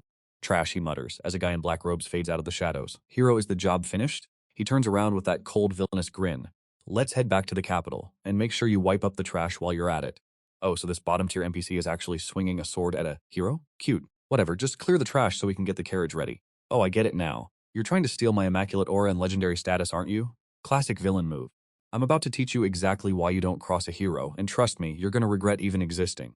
The Maron Glazer Festival at the Sun Ceremony is a major Adorama tradition marking the transition into spring. The music is an absolute vibe, and the dancing under that golden sun is top tier. It's basically the Disneyland of this region packed with gourmet eats. Cheers, they yelled, hype levels off the charts. We've been grinding way too hard, time to feast like absolute chads. Dahlia was confused, seeing Maron staring at the food like an NPC without a quest prompt. Yo, why the long face? She was curious. Was he still reeling from earlier when they treated him like a mannequin in a department store? This fit is fire, try it. And what about this coat? I've been dressing this man for 3 hours straight. My girl is a menace. Adan, you look like you're possessed by a demon, chill. Maron side-eyed the mountain of shopping bags. I really don't need this many clothes, you know. Dahlia went full step on me energy. Excuse me? You think I'm letting you rock that rags to riches look forever? With a face like that, you're basically obligated to drip. She sighed. I'm with Dahlia on this one, Maron. Time for a glow-up. Maron felt his cheeks burning. Why does it feel like I'm the one being cooked right now? Come to think of it, how long has it been since I ditched the helmet and touched grass? The crowd went feral as soon as he stepped out. Holy, who's that Chad? Is he a main character? Let me get a look. She kept pushing, look, it's the festival of the century. Take some fashion notes from Adan and stop being a mid-tier NPC. She shrieked when Maron reached for his mask. Bro, are you seriously about to hide that face again? Don't you dare. I didn't spend all this time on your styling just for you to ghost everyone, Dahlia added. We spent forever on this makeover, don't you dare hide it. I'm just shy. He's been rocking that crusty, rusted helmet for so long he needs a minute to process the drip. Dahlia calmed him down, you'll get used to it. With those visuals, you should be flexing on everyone, not hiding in the shadows. The music kicked in. Lucky, the local drunk, was already vibing. Old man Lucky was out cold, snoring with his red nose and scruffy beard, peak comedy. Just passed out. Come dance with me, little girl in my dreams, he mumbled. Maron flashed back to sister, asking him, why are you just standing there like a statue? Go dance, he replied. I don't know how. Then she reached out her hand. It's not that deep, relax. She was glowing with that wholesome sister energy. Festivals are for the vibes, not for technical skills. Just let the music move you. Come on, let's dance. She dragged him into the chaos with the other kids. Old man Lucky was still snoring, red nose and all still absolutely cooked. Dahlia was curious. Maron, what are they doing? He replied. Pretty sure it's just a folk song and they're vibing to the rhythm. Dancing that looks like a total W. Let's try it. Dahlia sighed. Why do I have to act like a human again? You're the only one who knows the moves, Maron. Teach us. But I'm trash at dancing. Doesn't matter. Festivals are for everyone to have a good time, right? I don't know how they do it in Adorama, but that's how we roll back home. Maron felt a wave of deja vu. Hurry up, the music zoo's about to cut. Wait, stop dragging me. Emoto rips off Maron's mask. You can't break it down on the dance floor with that thing on, dummy. The kids turn around, flashing wide, wholesome smiles. This dude's a total snack. Come dance with us, pretty boy. That empty century-long void in his heart, it's finally being filled. What should I cook up for tomorrow? Everyone's glazing Maron now. That guy dancing over there, absolute Chad energy. Maron, why are you moving like an NPC? I told you I can't dance. This squad is absolute chaos. Deej D sprints over, out of breath. So this is where you guys were hiding. I've been searching everywhere. We're currently on break. Mission paused. Did can't stop fanboying. Holy Maron, I didn't know you could pull off casual fits that well. You're actually mogging everyone. Maron hides his face, blushing like a schoolgirl. Dahlia just sighs, babe, we already saw you. The jig is up. It's not an emergency, but I've got something for you all. A special quest exclusive to your group. A special quest? A mysterious dimension rips open, showing a pair of hands being washed in silence.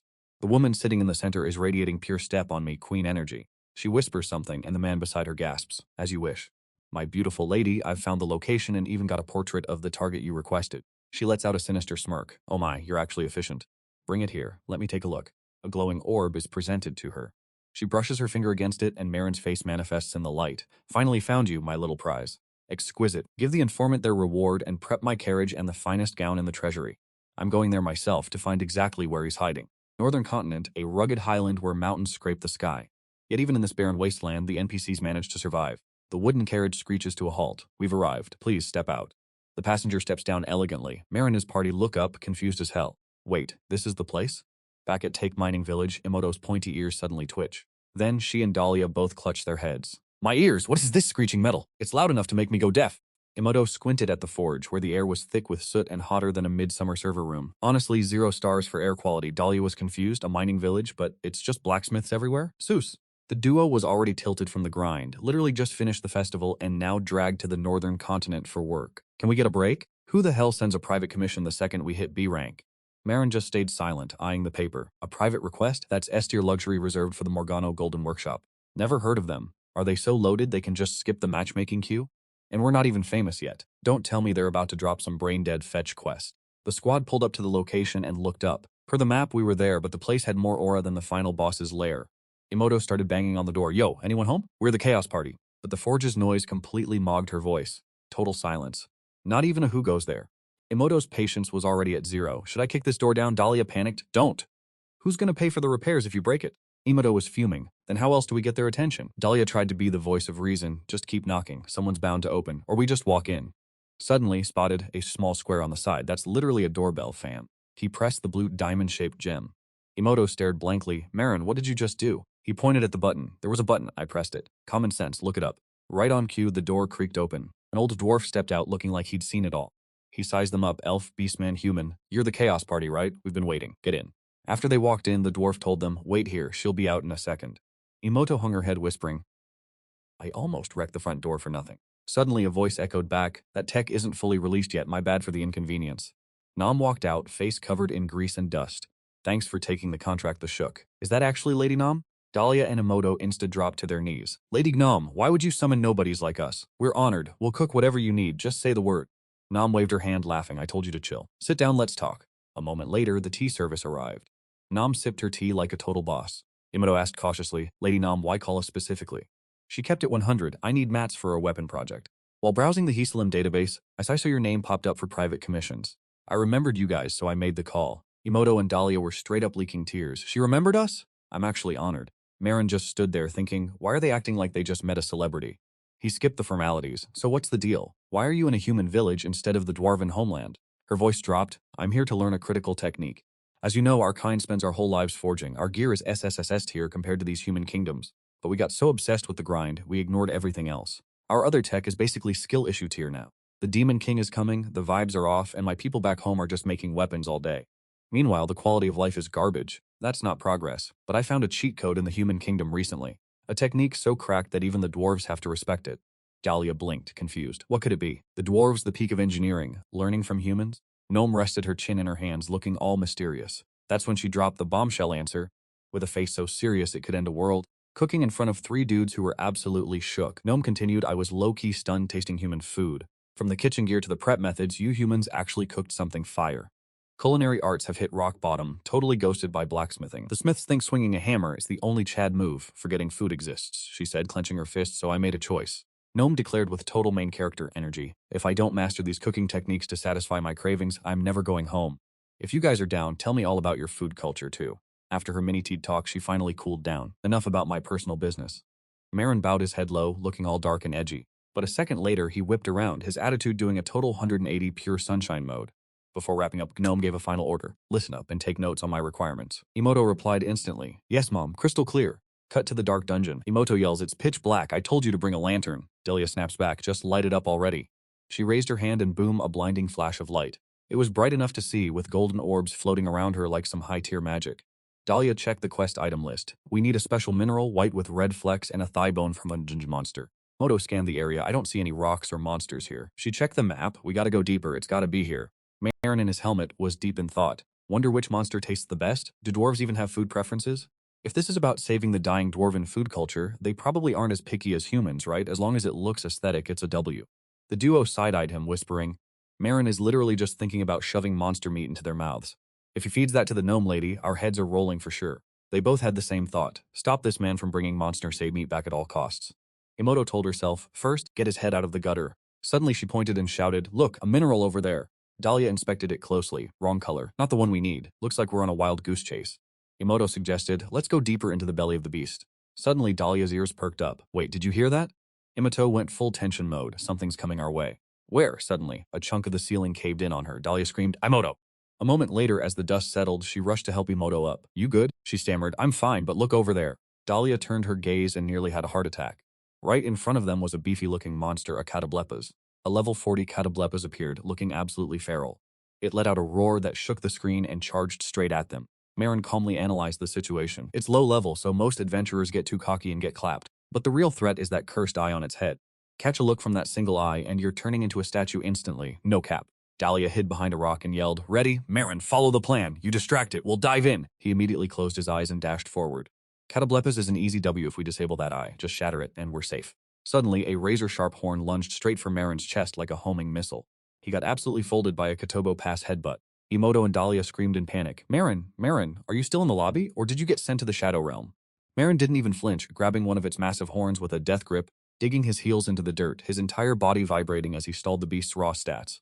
Seeing their chance, Emoto and Dahlia went into sweaty tryhard mode. Let's dive in now. Just a little more push, and we secure the dub. Out of nowhere, Maron leaned back, creating some space. He then absolutely cranium-checked that beast, slamming his iron head straight into its core. The two girls twitched. Yo, let us handle the rest. Maron, chill out, you're doing too much. The Kotobo pass shrieked like a tilted gamer, puking a stream of glowing, toxic slime. The sludge splashed right onto Maron's iconic helmet, melting it off, but he just sighed like an NPC ripped to the headgear. Guess it's cooked. Emoto picked up the wrecked helmet, flashing a smile that could stop a war. Actually, it's a W. Now you have an excuse to dump that clunky piece of scrap. Maron tilted his head, acting clueless. I don't know, I feel naked and anxious without my hardware. In that microsecond, Emoto got hit with that level 100 Riz and was straight up down bad. She started losing it, clutching her head. I feel so guilty. Why does this feel like a canon event of me simping? Nia, help! Emoto turned to ask. Dahlia, are you really just chilling while looking at his face? She mumbled. Yeah. Thinking back to how he soloed that mob, Dahlia reasoned that whether he's a model or not, his base stats are just built different.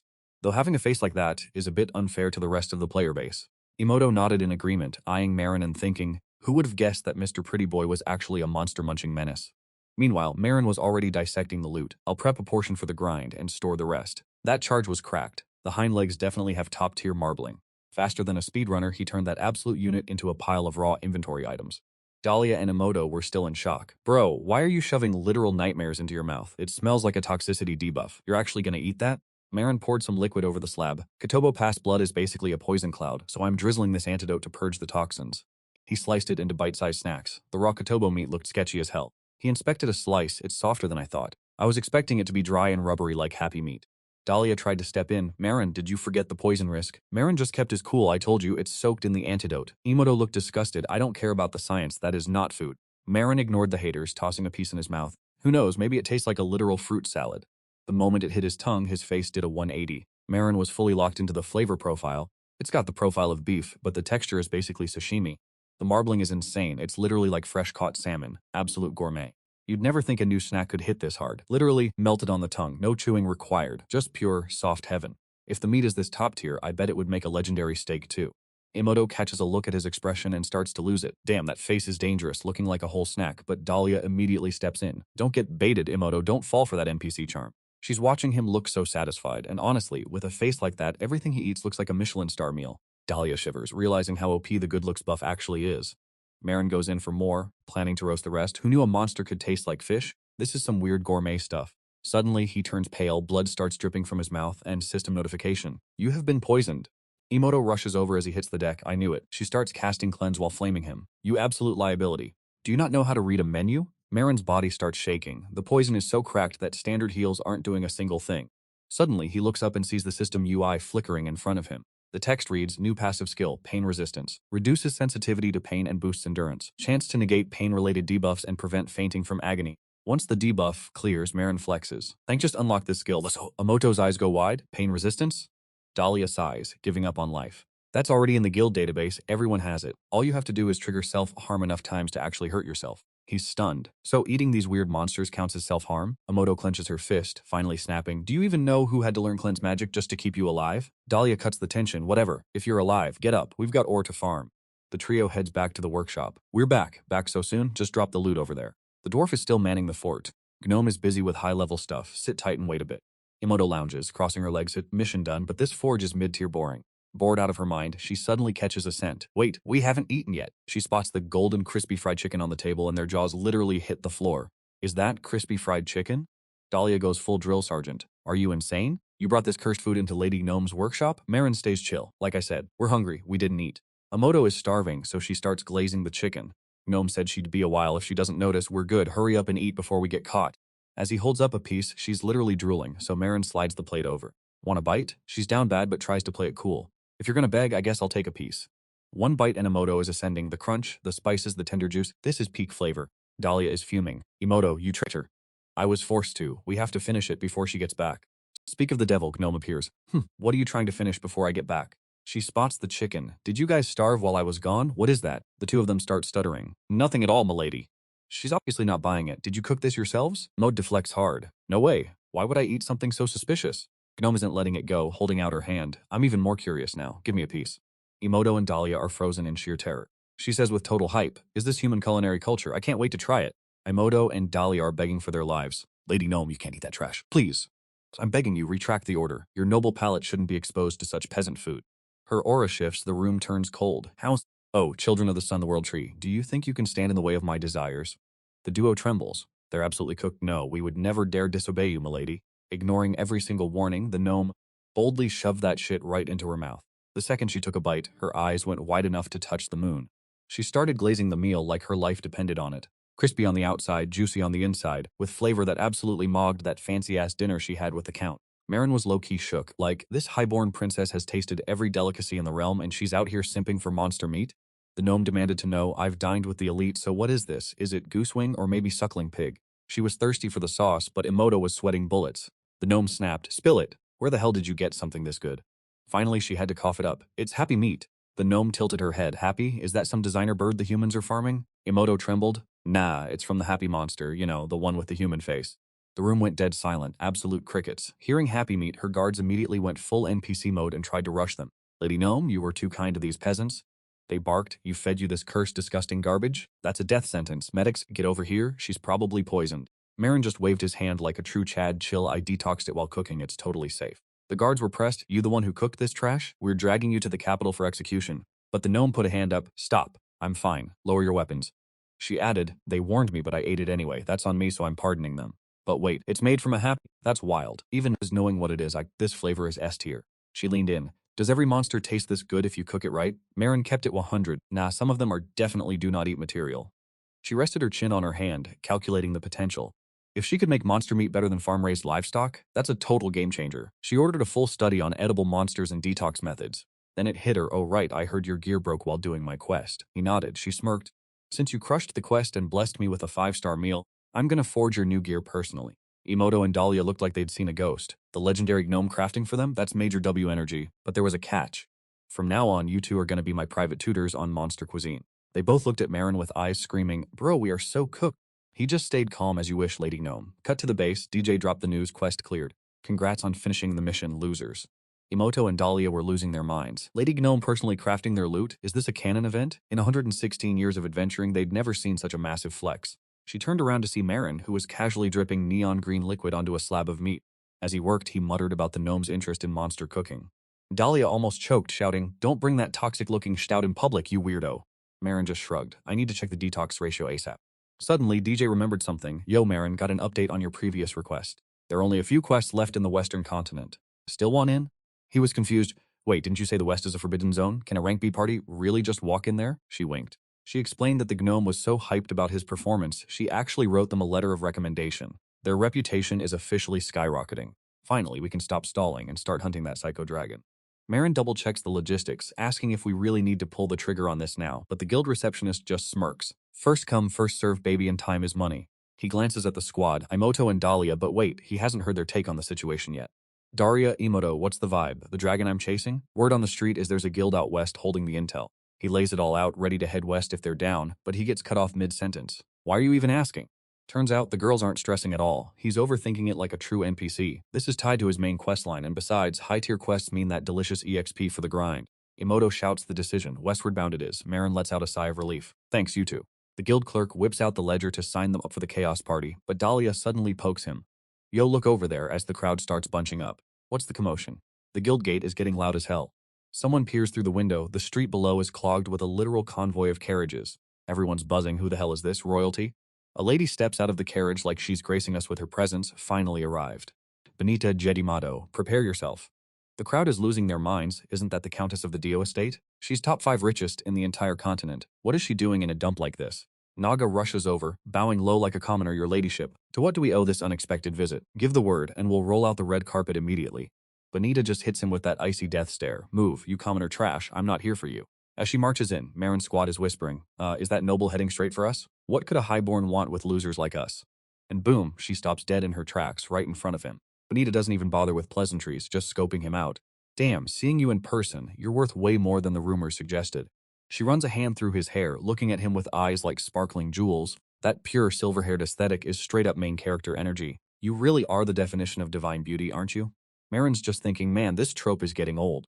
Dahlia finally snaps, "Hey you, what do you think you're doing? Just barging in here." But the Countess cuts her off, voice booming, "I've made my decision." Benita drops the bomb. "You, my unparalleled masterpiece, you belong in a place that actually suits that face. Be mine." Imoto, who's been quiet until now, is ready to throw hands. "Are you insane? Maron isn't some item you can just buy."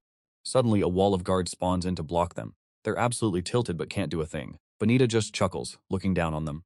"All right, let's get you out of this trash heap." "Maron?" He's just standing there, unbothered, keeping his cool. As the girls try to intervene, they look at him like, "Maron, who the hell is this lady? You actually know her?" He just grips his head and sighs. "No, she's a total stranger, but I already know exactly where this is going. Some noble trying to kidnap me for my looks again. Here we go again. Your voice is honestly top tier. I'll make an exception and let you stay in the finest room in my manor." Emoto is already losing her cool. How dare this lady just try to snatch him? Maron isn't some NPC slave for your collection. Suddenly, that lady's face drops. "A lowlife like you has the audacity to talk back to me like that? Don't forget, the only reason I haven't wiped you noisy pests off the map is because you're his travel companions. Also, you said slave? Take. No way. Look at those people over there. They all joined me for the same reason as you, and they're living their best lives. I'm not like those trashy nobles who force themselves on pretty boys and girls just to toss them away when they get bored. These kids are in their prime, so I pay fair. Absolutely zero violence, total respect. Become mine, and I guarantee a life of pure luxury. I'll even pay you triple the salary of a normal maid. Beautiful things belong in silk, not the gutters." Maron narrows his eyes, trying to jog his memory. Why does this pitch sound like some deja vu, villainous-level brain rot? He randomly blurts out, "Wait, does your ancestor's bloodline trace back Messi?" She perks up, excited. "Oh, you even know my grandfather. I see, you're quite well-versed in noble lore." Bingo. Maron remembers that vibe. "Yeah, I know him. These types of villains always pull the same tired tricks." Benita starts rushing him. "Hurry up, let's go. I'll listen to your wishes on the carriage ride." But Maron shuts her down. "I refuse." She's confused. His only job is just to look pretty whenever she's tired. But he's still a hard no. Not interested. Benita's still glazing him. "I'll provide 5-star meals, luxury baths, memory foam beds, and premium skincare." Maron stays cold. "Thanks, but I'm good." She's starting to panic now. "You can do whatever you want and still collect a massive gold salary, you know." He stays calm as a Chad. I'm still saying no. Benita's hands are literally trembling with rage. Why? She's grinding her teeth hard enough to break a molar. "You adventurers, what is your deal? Why are you so stubborn? I'm not even using my noble status to force you." Before, that guy, some hero or decent visuals, kept using saving the world or important missions as excuses to reject me. So cringe. Benita flashes a devious, unhinged smile. If it's going to be like this, even if I have to turn him into a slave by force, I'm absolutely adding him to my collection. In the middle of the crowd, the magic orb detects a disturbance. Things are getting loud over there. Is a canon event about to go down? Hullin mutters. Looks like we've got a situation here. Meanwhile, Benita is cooking up a scheme. If I attack, his friends will definitely fight back. If I play the victim, I can easily frame them for slave trafficking crimes. Absolute W for me. A massive bearman thug starts closing in on Maron. Dahlia sees it and shouts, "Humans never change. I won't let you get away with this." Maron clenches his fist, thinking, I didn't want to start any drama, but it is what it is. She's a noble, so I'll hold back my strength so I don't accidentally turn her into red mist. Right on cue, a voice cuts through the tension. Excuse me, sorry to interrupt your little conversation. Halim steps up. Even for a countess, causing a scene over personal drama is a bit cringe, don't you think? She covers her mouth, feigning innocence, causing a scene. This is just a minor dispute in the process of acquiring a work of art. He holds up the orb. Someone wants to have a word with you. Countess, please, go ahead and speak directly to them. Suddenly, the hologram of Gloam appears. Bonita's face goes pale. She is cooked. Everyone watching is shook. She stammers her. A face she's never seen before. I am the daughter of the gold mines here. Bonita goes into full panic curtsy mode. I am Countess Bonita di Dimadoa. Greetings, Lady Gloam. Then Gloam starts the lecture of a lifetime. Diodoa, you're the one who built that art gallery? It's pretty, sure. I don't hate people who appreciate art. But I never imagined a countess would go as far as putting living creatures in display cases. Humans aren't houseplants you can just pot and prune. They only shine when they're free to chase their dreams, not locked in a cage. Plus, these people are my benefactors. You trying to snatch them up without their consent has Bonita shaking in her boots. Look, I'm just proposing a fair reward here, chill out. That tone is really ticking Gnome off. Are you seriously trying to start a diplomatic incident with me? She panicked, scrambling to backtrack. I didn't mean it like that at all, but inside she's fuming. Why the hell is a mere commoner adventurer being protected by Gnome? Eventually, Bonita gave in. Fine, pretty boy, I'll respect your wishes, but at least let me paint your portrait. Maron wasn't having it. Hard pass. I feel like a lab specimen. She pouted, what? If I don't even get a painting, I'm not leaving. Gnome sighed, calm down. As thanks for respecting these guys, I'll personally craft you a gold artisan piece. Bonita's eyes lit up. Wait, a piece handcrafted by Lady Gnome herself? She flashed a soft, calculated smile naturally. With a snap of Bonita's fingers, the deal was struck. If that's the condition, then fine. With that, she gestured to her entourage. All right, everyone, show's over, let's head home. Emoto and Dahlia rushed over, looking concerned. Maron, are you okay? Meanwhile, Bonita wasn't giving up, thinking, mark my words. That commoner pretty boy is like a diamond in the rough. He'll definitely stand out in the capital eventually. And when that day comes, by the name of House Didato, I'm making you mine. Salim turned to Gnome. Thanks for the save, Lady Gnome. She replied, happy to help. Now if you'll excuse me, I've got work to do. I'll be in touch with Guildmaster Gil. Maron chimed in. Thanks for saving us, Deputy Master. But the guy just brushed him off. Save the thanks for Lady Gnome. Getting caught between these high-tier NPCs is my literal nightmare. After the drama, Emoto and Dahlia suggested they bail for the West ASAP before more trouble finds them. Yeah, with that face of yours, who knows what kind of elves are waiting for us. Maybe I should just go back to wearing a helmet? No way. That's a waste of visuals. Absolutely not. Naga overheard and chimed in. If you're heading west, watch your back. It's a total mess over there. They asked, is there a problem? Naga explained, the Dogamus Relic Dungeon the Guild Master sent you to is a trap-heavy death zone. An elite squad was sent first, but they got absolutely cooked and haven't woken up since. That's why they're recruiting now. I know you Chaos types have skills, but stay sharp. In that place, one mistake is a one-way ticket to a canon event. They exchanged nervous glances. Is it really that deep? The West is built different, it seems. We better prep until we're maxed out. Maron rubbed his chin. Dogamus Relic Dungeon, huh? If I recall correctly, that place has traps, but it shouldn't be that high diff. If a specialized team got wiped, something doesn't add up. Something's fishy, he muttered. Meanwhile, in a dark, edgy corner of the world, a voice boomed with terrifying aura. The Demon King shall descend upon these lands soon. The blood of the NPCs who refuse to kneel will flow like a river. We shall offer up their rotting flesh to forge a body for our glorious overlord. The brainwashed cultist chanted, Itirum! Itirum! The leader continued his heavy-duty gaslighting. The first apostle of the Demon King stepped forward. When he arrives, we must guide our lost brethren. That is why we must march forward non-stop. We will rescue our brothers from these faithless heathens who claim to own this barren land. When the new era arrives, we will be the roots of this world. Yes, once more, purge the pure black of the Demon King. We must find and eliminate all the white filth of this world. He roared, pray that your death for the cause isn't meaningless. The sheep blindly followed while the western desert, a desolate, god-forsaken wasteland, awaited. It was a place so dry, you couldn't even find a stray NPC living there. Yet adventurers keep flocking to this death trap like moths to a flame. Top turned back to the party. We're almost there, gang. The dungeon's about to pop up on our map. Emoto is wheezing for air. It's too hot, I'm actually cooked. Who knew it'd be a literal oven in here? She flops onto the camel's back. We shouldn't have come. The suppression team should have handled this, but Dahlia just side-eyes her. Complaining now is pure NPC energy. Get a grip. Emoto doubts the expert team. I bet those guys aren't even standing, let alone clearing dungeons. Dahlia looks shocked. Wait, I heard it was just a minor accident? He starts spilling the tea. Yeah, it was an accident during the raid, alright. But those traps they supposedly scouted, they triggered in a completely different pattern. The whole squad got mogged and hospitalized. They're out cold. But if we ghost this dungeon while the monster count is spiking, the whole structure might collapse from the overflow. We can't just let it slide. Aope keeps explaining. It's a trap-heavy dungeon, so we're moving at a snail's pace, but I've got the guild's handbook on these traps. I'll pass it when we reach the gate, but Emoto is skeptical. Isn't that the same guide the last group used right before they ended up in a coma? Dahlia chimes in. Look, in these trap-heavy dungeons, accidents are a canon event even in cleared zones, she adds. The raid took too long and the stray mobs probably triggered the traps or rearranged the whole floor layout. They keep theory crafting, come to think of it. I've heard of dungeons where the terrain literally shifts. Could the monster density have tripled while we were on our way here? Maron finally speaks up. The guild's last scan said it was mid, totally fine. Emoto snaps back. Then we better speedrun this before it gets worse. Cut to the heart of the dark, gloomy dungeon. A mummy head wrapped in bandages hits the floor. Talk about a bad hair day. Emoto is stressing hard. No matter how many we clap, they keep spawning. The guide said this was a low diff zone, yet we're drowning in mobs. Suddenly, a flash of light streaks past her ear and the mummy behind her gets absolutely deleted. Dahlia stays focused. Save the guild drama for later. Focus on the dungeon. Emoto breathes a sigh of relief. Bet, thanks for the save, queen. Maron equips a new iron helmet to get back in the grind. He thinks had to rush this gear. It's basically budget tier, but still better than my old junk. Wonder when the real legendary gear is going to be ready? Before they left, Nam said, leave your broken gear here. I'll melt it down for mats to forge your endgame sets. Maron asks the important questions. Any ETA on those? She flashes a confident smile. These are for my saviors. I'm not going to cut corners. It'll take time. I'll summon you when your drip is ready. The trio is barely holding the line. Emoto's gut was right. The spawn rate is actually boosted. It wasn't just bad intel. If the data were accurate, this raid wouldn't be this much of a headache. Something is definitely sus. Dahlia yells over the chaos. They won't stop coming. Is there no way to exit this trash fire of a room? Emoto frantically scans the floor map. Look at the tiles. It says if we avoid the blue patterns, we're safe. Just hold them off and push them back. Emoto stares at the patterns. Come to think of it, these blue tiles function as. She suddenly realizes the mummy count is skyrocketing. Oh no, we're getting flanked. They're swarming from behind. She ducks toward Maron. Since when did they get this many? Just keep clapping them one by one as they close in. The three of them form a defensive line, but suddenly Emoto's face goes full surprised Pikachu. Turns out Maron just charged headfirst right into the danger zone. Emoto screams, bro, chill, the guide said don't step on those colors. But the next second, the entire wave of mummies gets vaporized instantly. Emoto and Dahlia are left speechless. What kind of main character energy was that? The trap targeted only the mobs with pixel-perfect accuracy? Maron takes charge. No time to simp for my skills. We're breaking through. Follow my lead. He stomps his boot hard onto the patterned tile. History repeats itself, and yet again the traps only catch the brainless mobs. Dahlia steps on the floor tile, and yoink, the mummies get sent straight to the Shadow Realm. Silence hits the air, and our trio finally catches their breath, thinking they've survived a total canon event.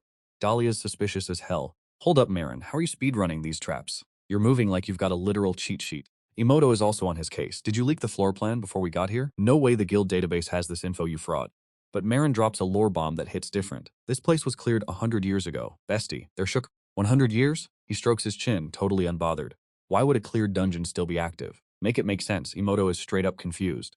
He turns around with that main character aura. Right, I forgot to mention, I'm actually as old as you guys. She snaps. You really think I'm buying that delusional fanfic? Dahlia sighs, baffled at how he can lie with such a straight face. Meanwhile, Emoto just wants to know if he's going to carry them to the finish line. Maron is playing it safe with his words. Basically, Dahlia nods. It's super sus, but whatever. He's the literal key to unlocking this map, so they'll let it slide for now. She gives him a smug look. You better take responsibility for us, King. Emoto is hyped, demanding he spill every single secret he's hiding. Maron tries to hesitate, but she's already dragging him along. Forget the lore, let's go get that loot. Move it. They reach a wall, and Maron starts feeling it up. The switch should be somewhere around here. Emoto and Dahlia are just standing there, impatient. Still nothing? You sure this isn't a dead-end NPC? Chill, finding loot isn't a walk in the park. He taps a brick and boom, the wall collapses, revealing the secret path. A secret entrance as expected of our GigaChad. They rush in. Maron looks ahead, acting like the boss. It's pitch black in there, lighted up. Emoto snaps her fingers, creating a light orb. This hallway goes on forever, goddamn. They trek deeper, chasing that legendary treasure at the end of the line. Halfway through, she gets a bad vibe. Wait, a trap-filled dungeon with zero security in the secret passage? Too sus. Dahlia clocks it too. Yeah, something's definitely cooked here. Emoto looks around. Like what? Think about it. Mummies everywhere, so where are the giant scorpions? It's too quiet. We aren't the only ones in this dungeon, guys. They roll up to a massive chamber. Maron sticks to the shadows and signals, need more light now. Emoto obeys, whispering under her breath, let there be light, please. The moment they see the carnage, Maron's soul leaves his body. The room is drenched in blood. What the actual hell is this?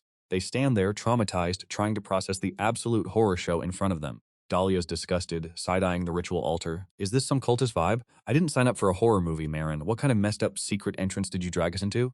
Maron brushes the table. First time he's seeing this place too. He says he used to chill here after grinding those scorpion mobs. Emoto kneels down, touching the magic circle on the floor. My spidey senses are tingling, and it's not just the vibes, this place reeks of demonic aura. Dahlia flips open a journal. Based on these logs, whoever stayed here was definitely not playing with a full deck. She reads a line out loud.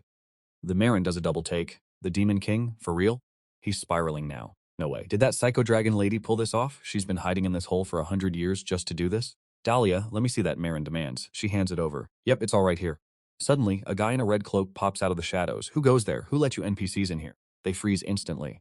Who would have guessed someone was actually camping in this dump? Red Cloak loses his mind and decides to throw hands. Fine, you guys are officially my sacrifices. Skill. Muno Ayam, he launches a point-blank attack. Dahlia bites her lip, shielding the group. Fighting in such a cramped room, is he trying to get us all killed? The room detonates in a massive explosion. Chaos ensues, and Maron kicks a pile of debris straight at him. The dude dodges with insane reflex speed. He grits his teeth, sneering, "You faithless heathens. You think those basic level moves would actually land on me?" While he's busy gloating, Emoto sees the opening and lunges. Time to turn you into toast. Red Cloak takes a clean hit to the face before he can even react. He coughs up a lung, collapsing to his knees, shivering like a total fraud. Maron grabs him by the collar. Start talking, or you're cooked. Even with his hood up, Maron's aura is straight up suffocating. What's the endgame here? Spill it. The guy just starts laughing like a total unhinged NPC. You fools have zero vision, you'll never understand. He proudly flexes. This is the sacred ritual site for the Demon King's Rerek Shook. A ritual? Sacred? Seriously?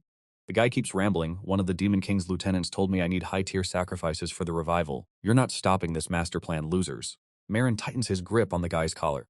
Talk. Maron's voice drops into a terrifying low. Are you linked to that crazy dragon, or what? Seeing Maron's temper spike, Dahlia steps in to de-escalate. Maron, chill. We've got him locked down. We can interrogate him later. Daughter. Suddenly, the guy's face turns bright red, screaming, I won't betray his will. I offer these sacrifices to the earth. Bomber Inferno. Emoto's face drains of color. She realizes what the spell is and lunges to pull Maron away. Maron, get the hell out of there. Too late, a massive explosion rocks the room, with smoke hitting the ceiling. Miraculously, the trio is safe, protected by a barrier. Emoto collapses, totally gassed from the mana drain. I didn't think he'd turn his own body into a suicide vest right in front of us. That's low, even for a villain. You catch her, thanks, Emoto. You good? She plays it cool, I'm fine, just blew all my mana at once so my legs are a bit jelly. That's when Dahlia realizes the plot hole. The guy just straight up self-detonated. Talk about zero evidence, the trail is literally ash. Even if we report this to the guild, no proof means they aren't going to lift a finger to investigate. If these guys are moving this aggressively, are we talking about something world-endingly dangerous? Maron finally drops the lore. That dragon I wanted to ice is out here reviving the Demon King. She's shook. Wait, a dragon is trying to bring back the Demon King? Maron breaks it down. If she's got accomplices, there could be a whole cult of NPCs out here pulling the same ritual. This scrub definitely knew about that deranged dragon lady. He's holding a tattered black rag, wondering what the hell is actually going on. If that's the case, where is that psycho lizard hiding now? They discuss the door from earlier. Turns out once you enter this secret path, there's no going back the way you came. Well, that sucks, the trio agrees. Guess we're climbing through the melted wall instead. Maron goes quiet, staring deep into the void for a long minute. Transition to a room glowing with that mystical main character lighting. Emoto's eyes start sparkling like she just hit the crypto jackpot. Staring at the mountain of gold, she loses her mind. Are you kidding? If I haul this back home, my family is set for life. I could even find a boyfriend with all this clout. Maron immediately hits her with the reality check. Emoto, it's all fake. Once you leave this dungeon, it all turns to literal garbage. Her aura instantly evaporates. Dea, being the absolute saint, chimes in. Just pretend it never existed. Greed is a massive L girl.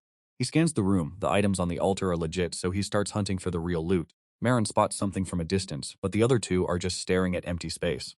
That spot is literally empty, bro. Maron searches in desperation. No way, it should respawn after 100 years. What is that? A pillow? Just a weird-looking wooden stake shoved in the gold. Suddenly, Dahlia shrieks. Why is the ceiling collapsing? She's panicking as the floor turns into a liquid gold trap. Another trap? No, this isn't a trap. Before they can even react, a massive razor-sharp claw slams down. They crane their necks, staring into eyes as hollow and dark as an NPC's soul. Maron's brain hits a checkpoint. A sphinx? Why is a dungeon boss chilling in the loot room? Before they can even get the lore dump, the sphinx growls. Whoever seeks my treasure shall face a trial.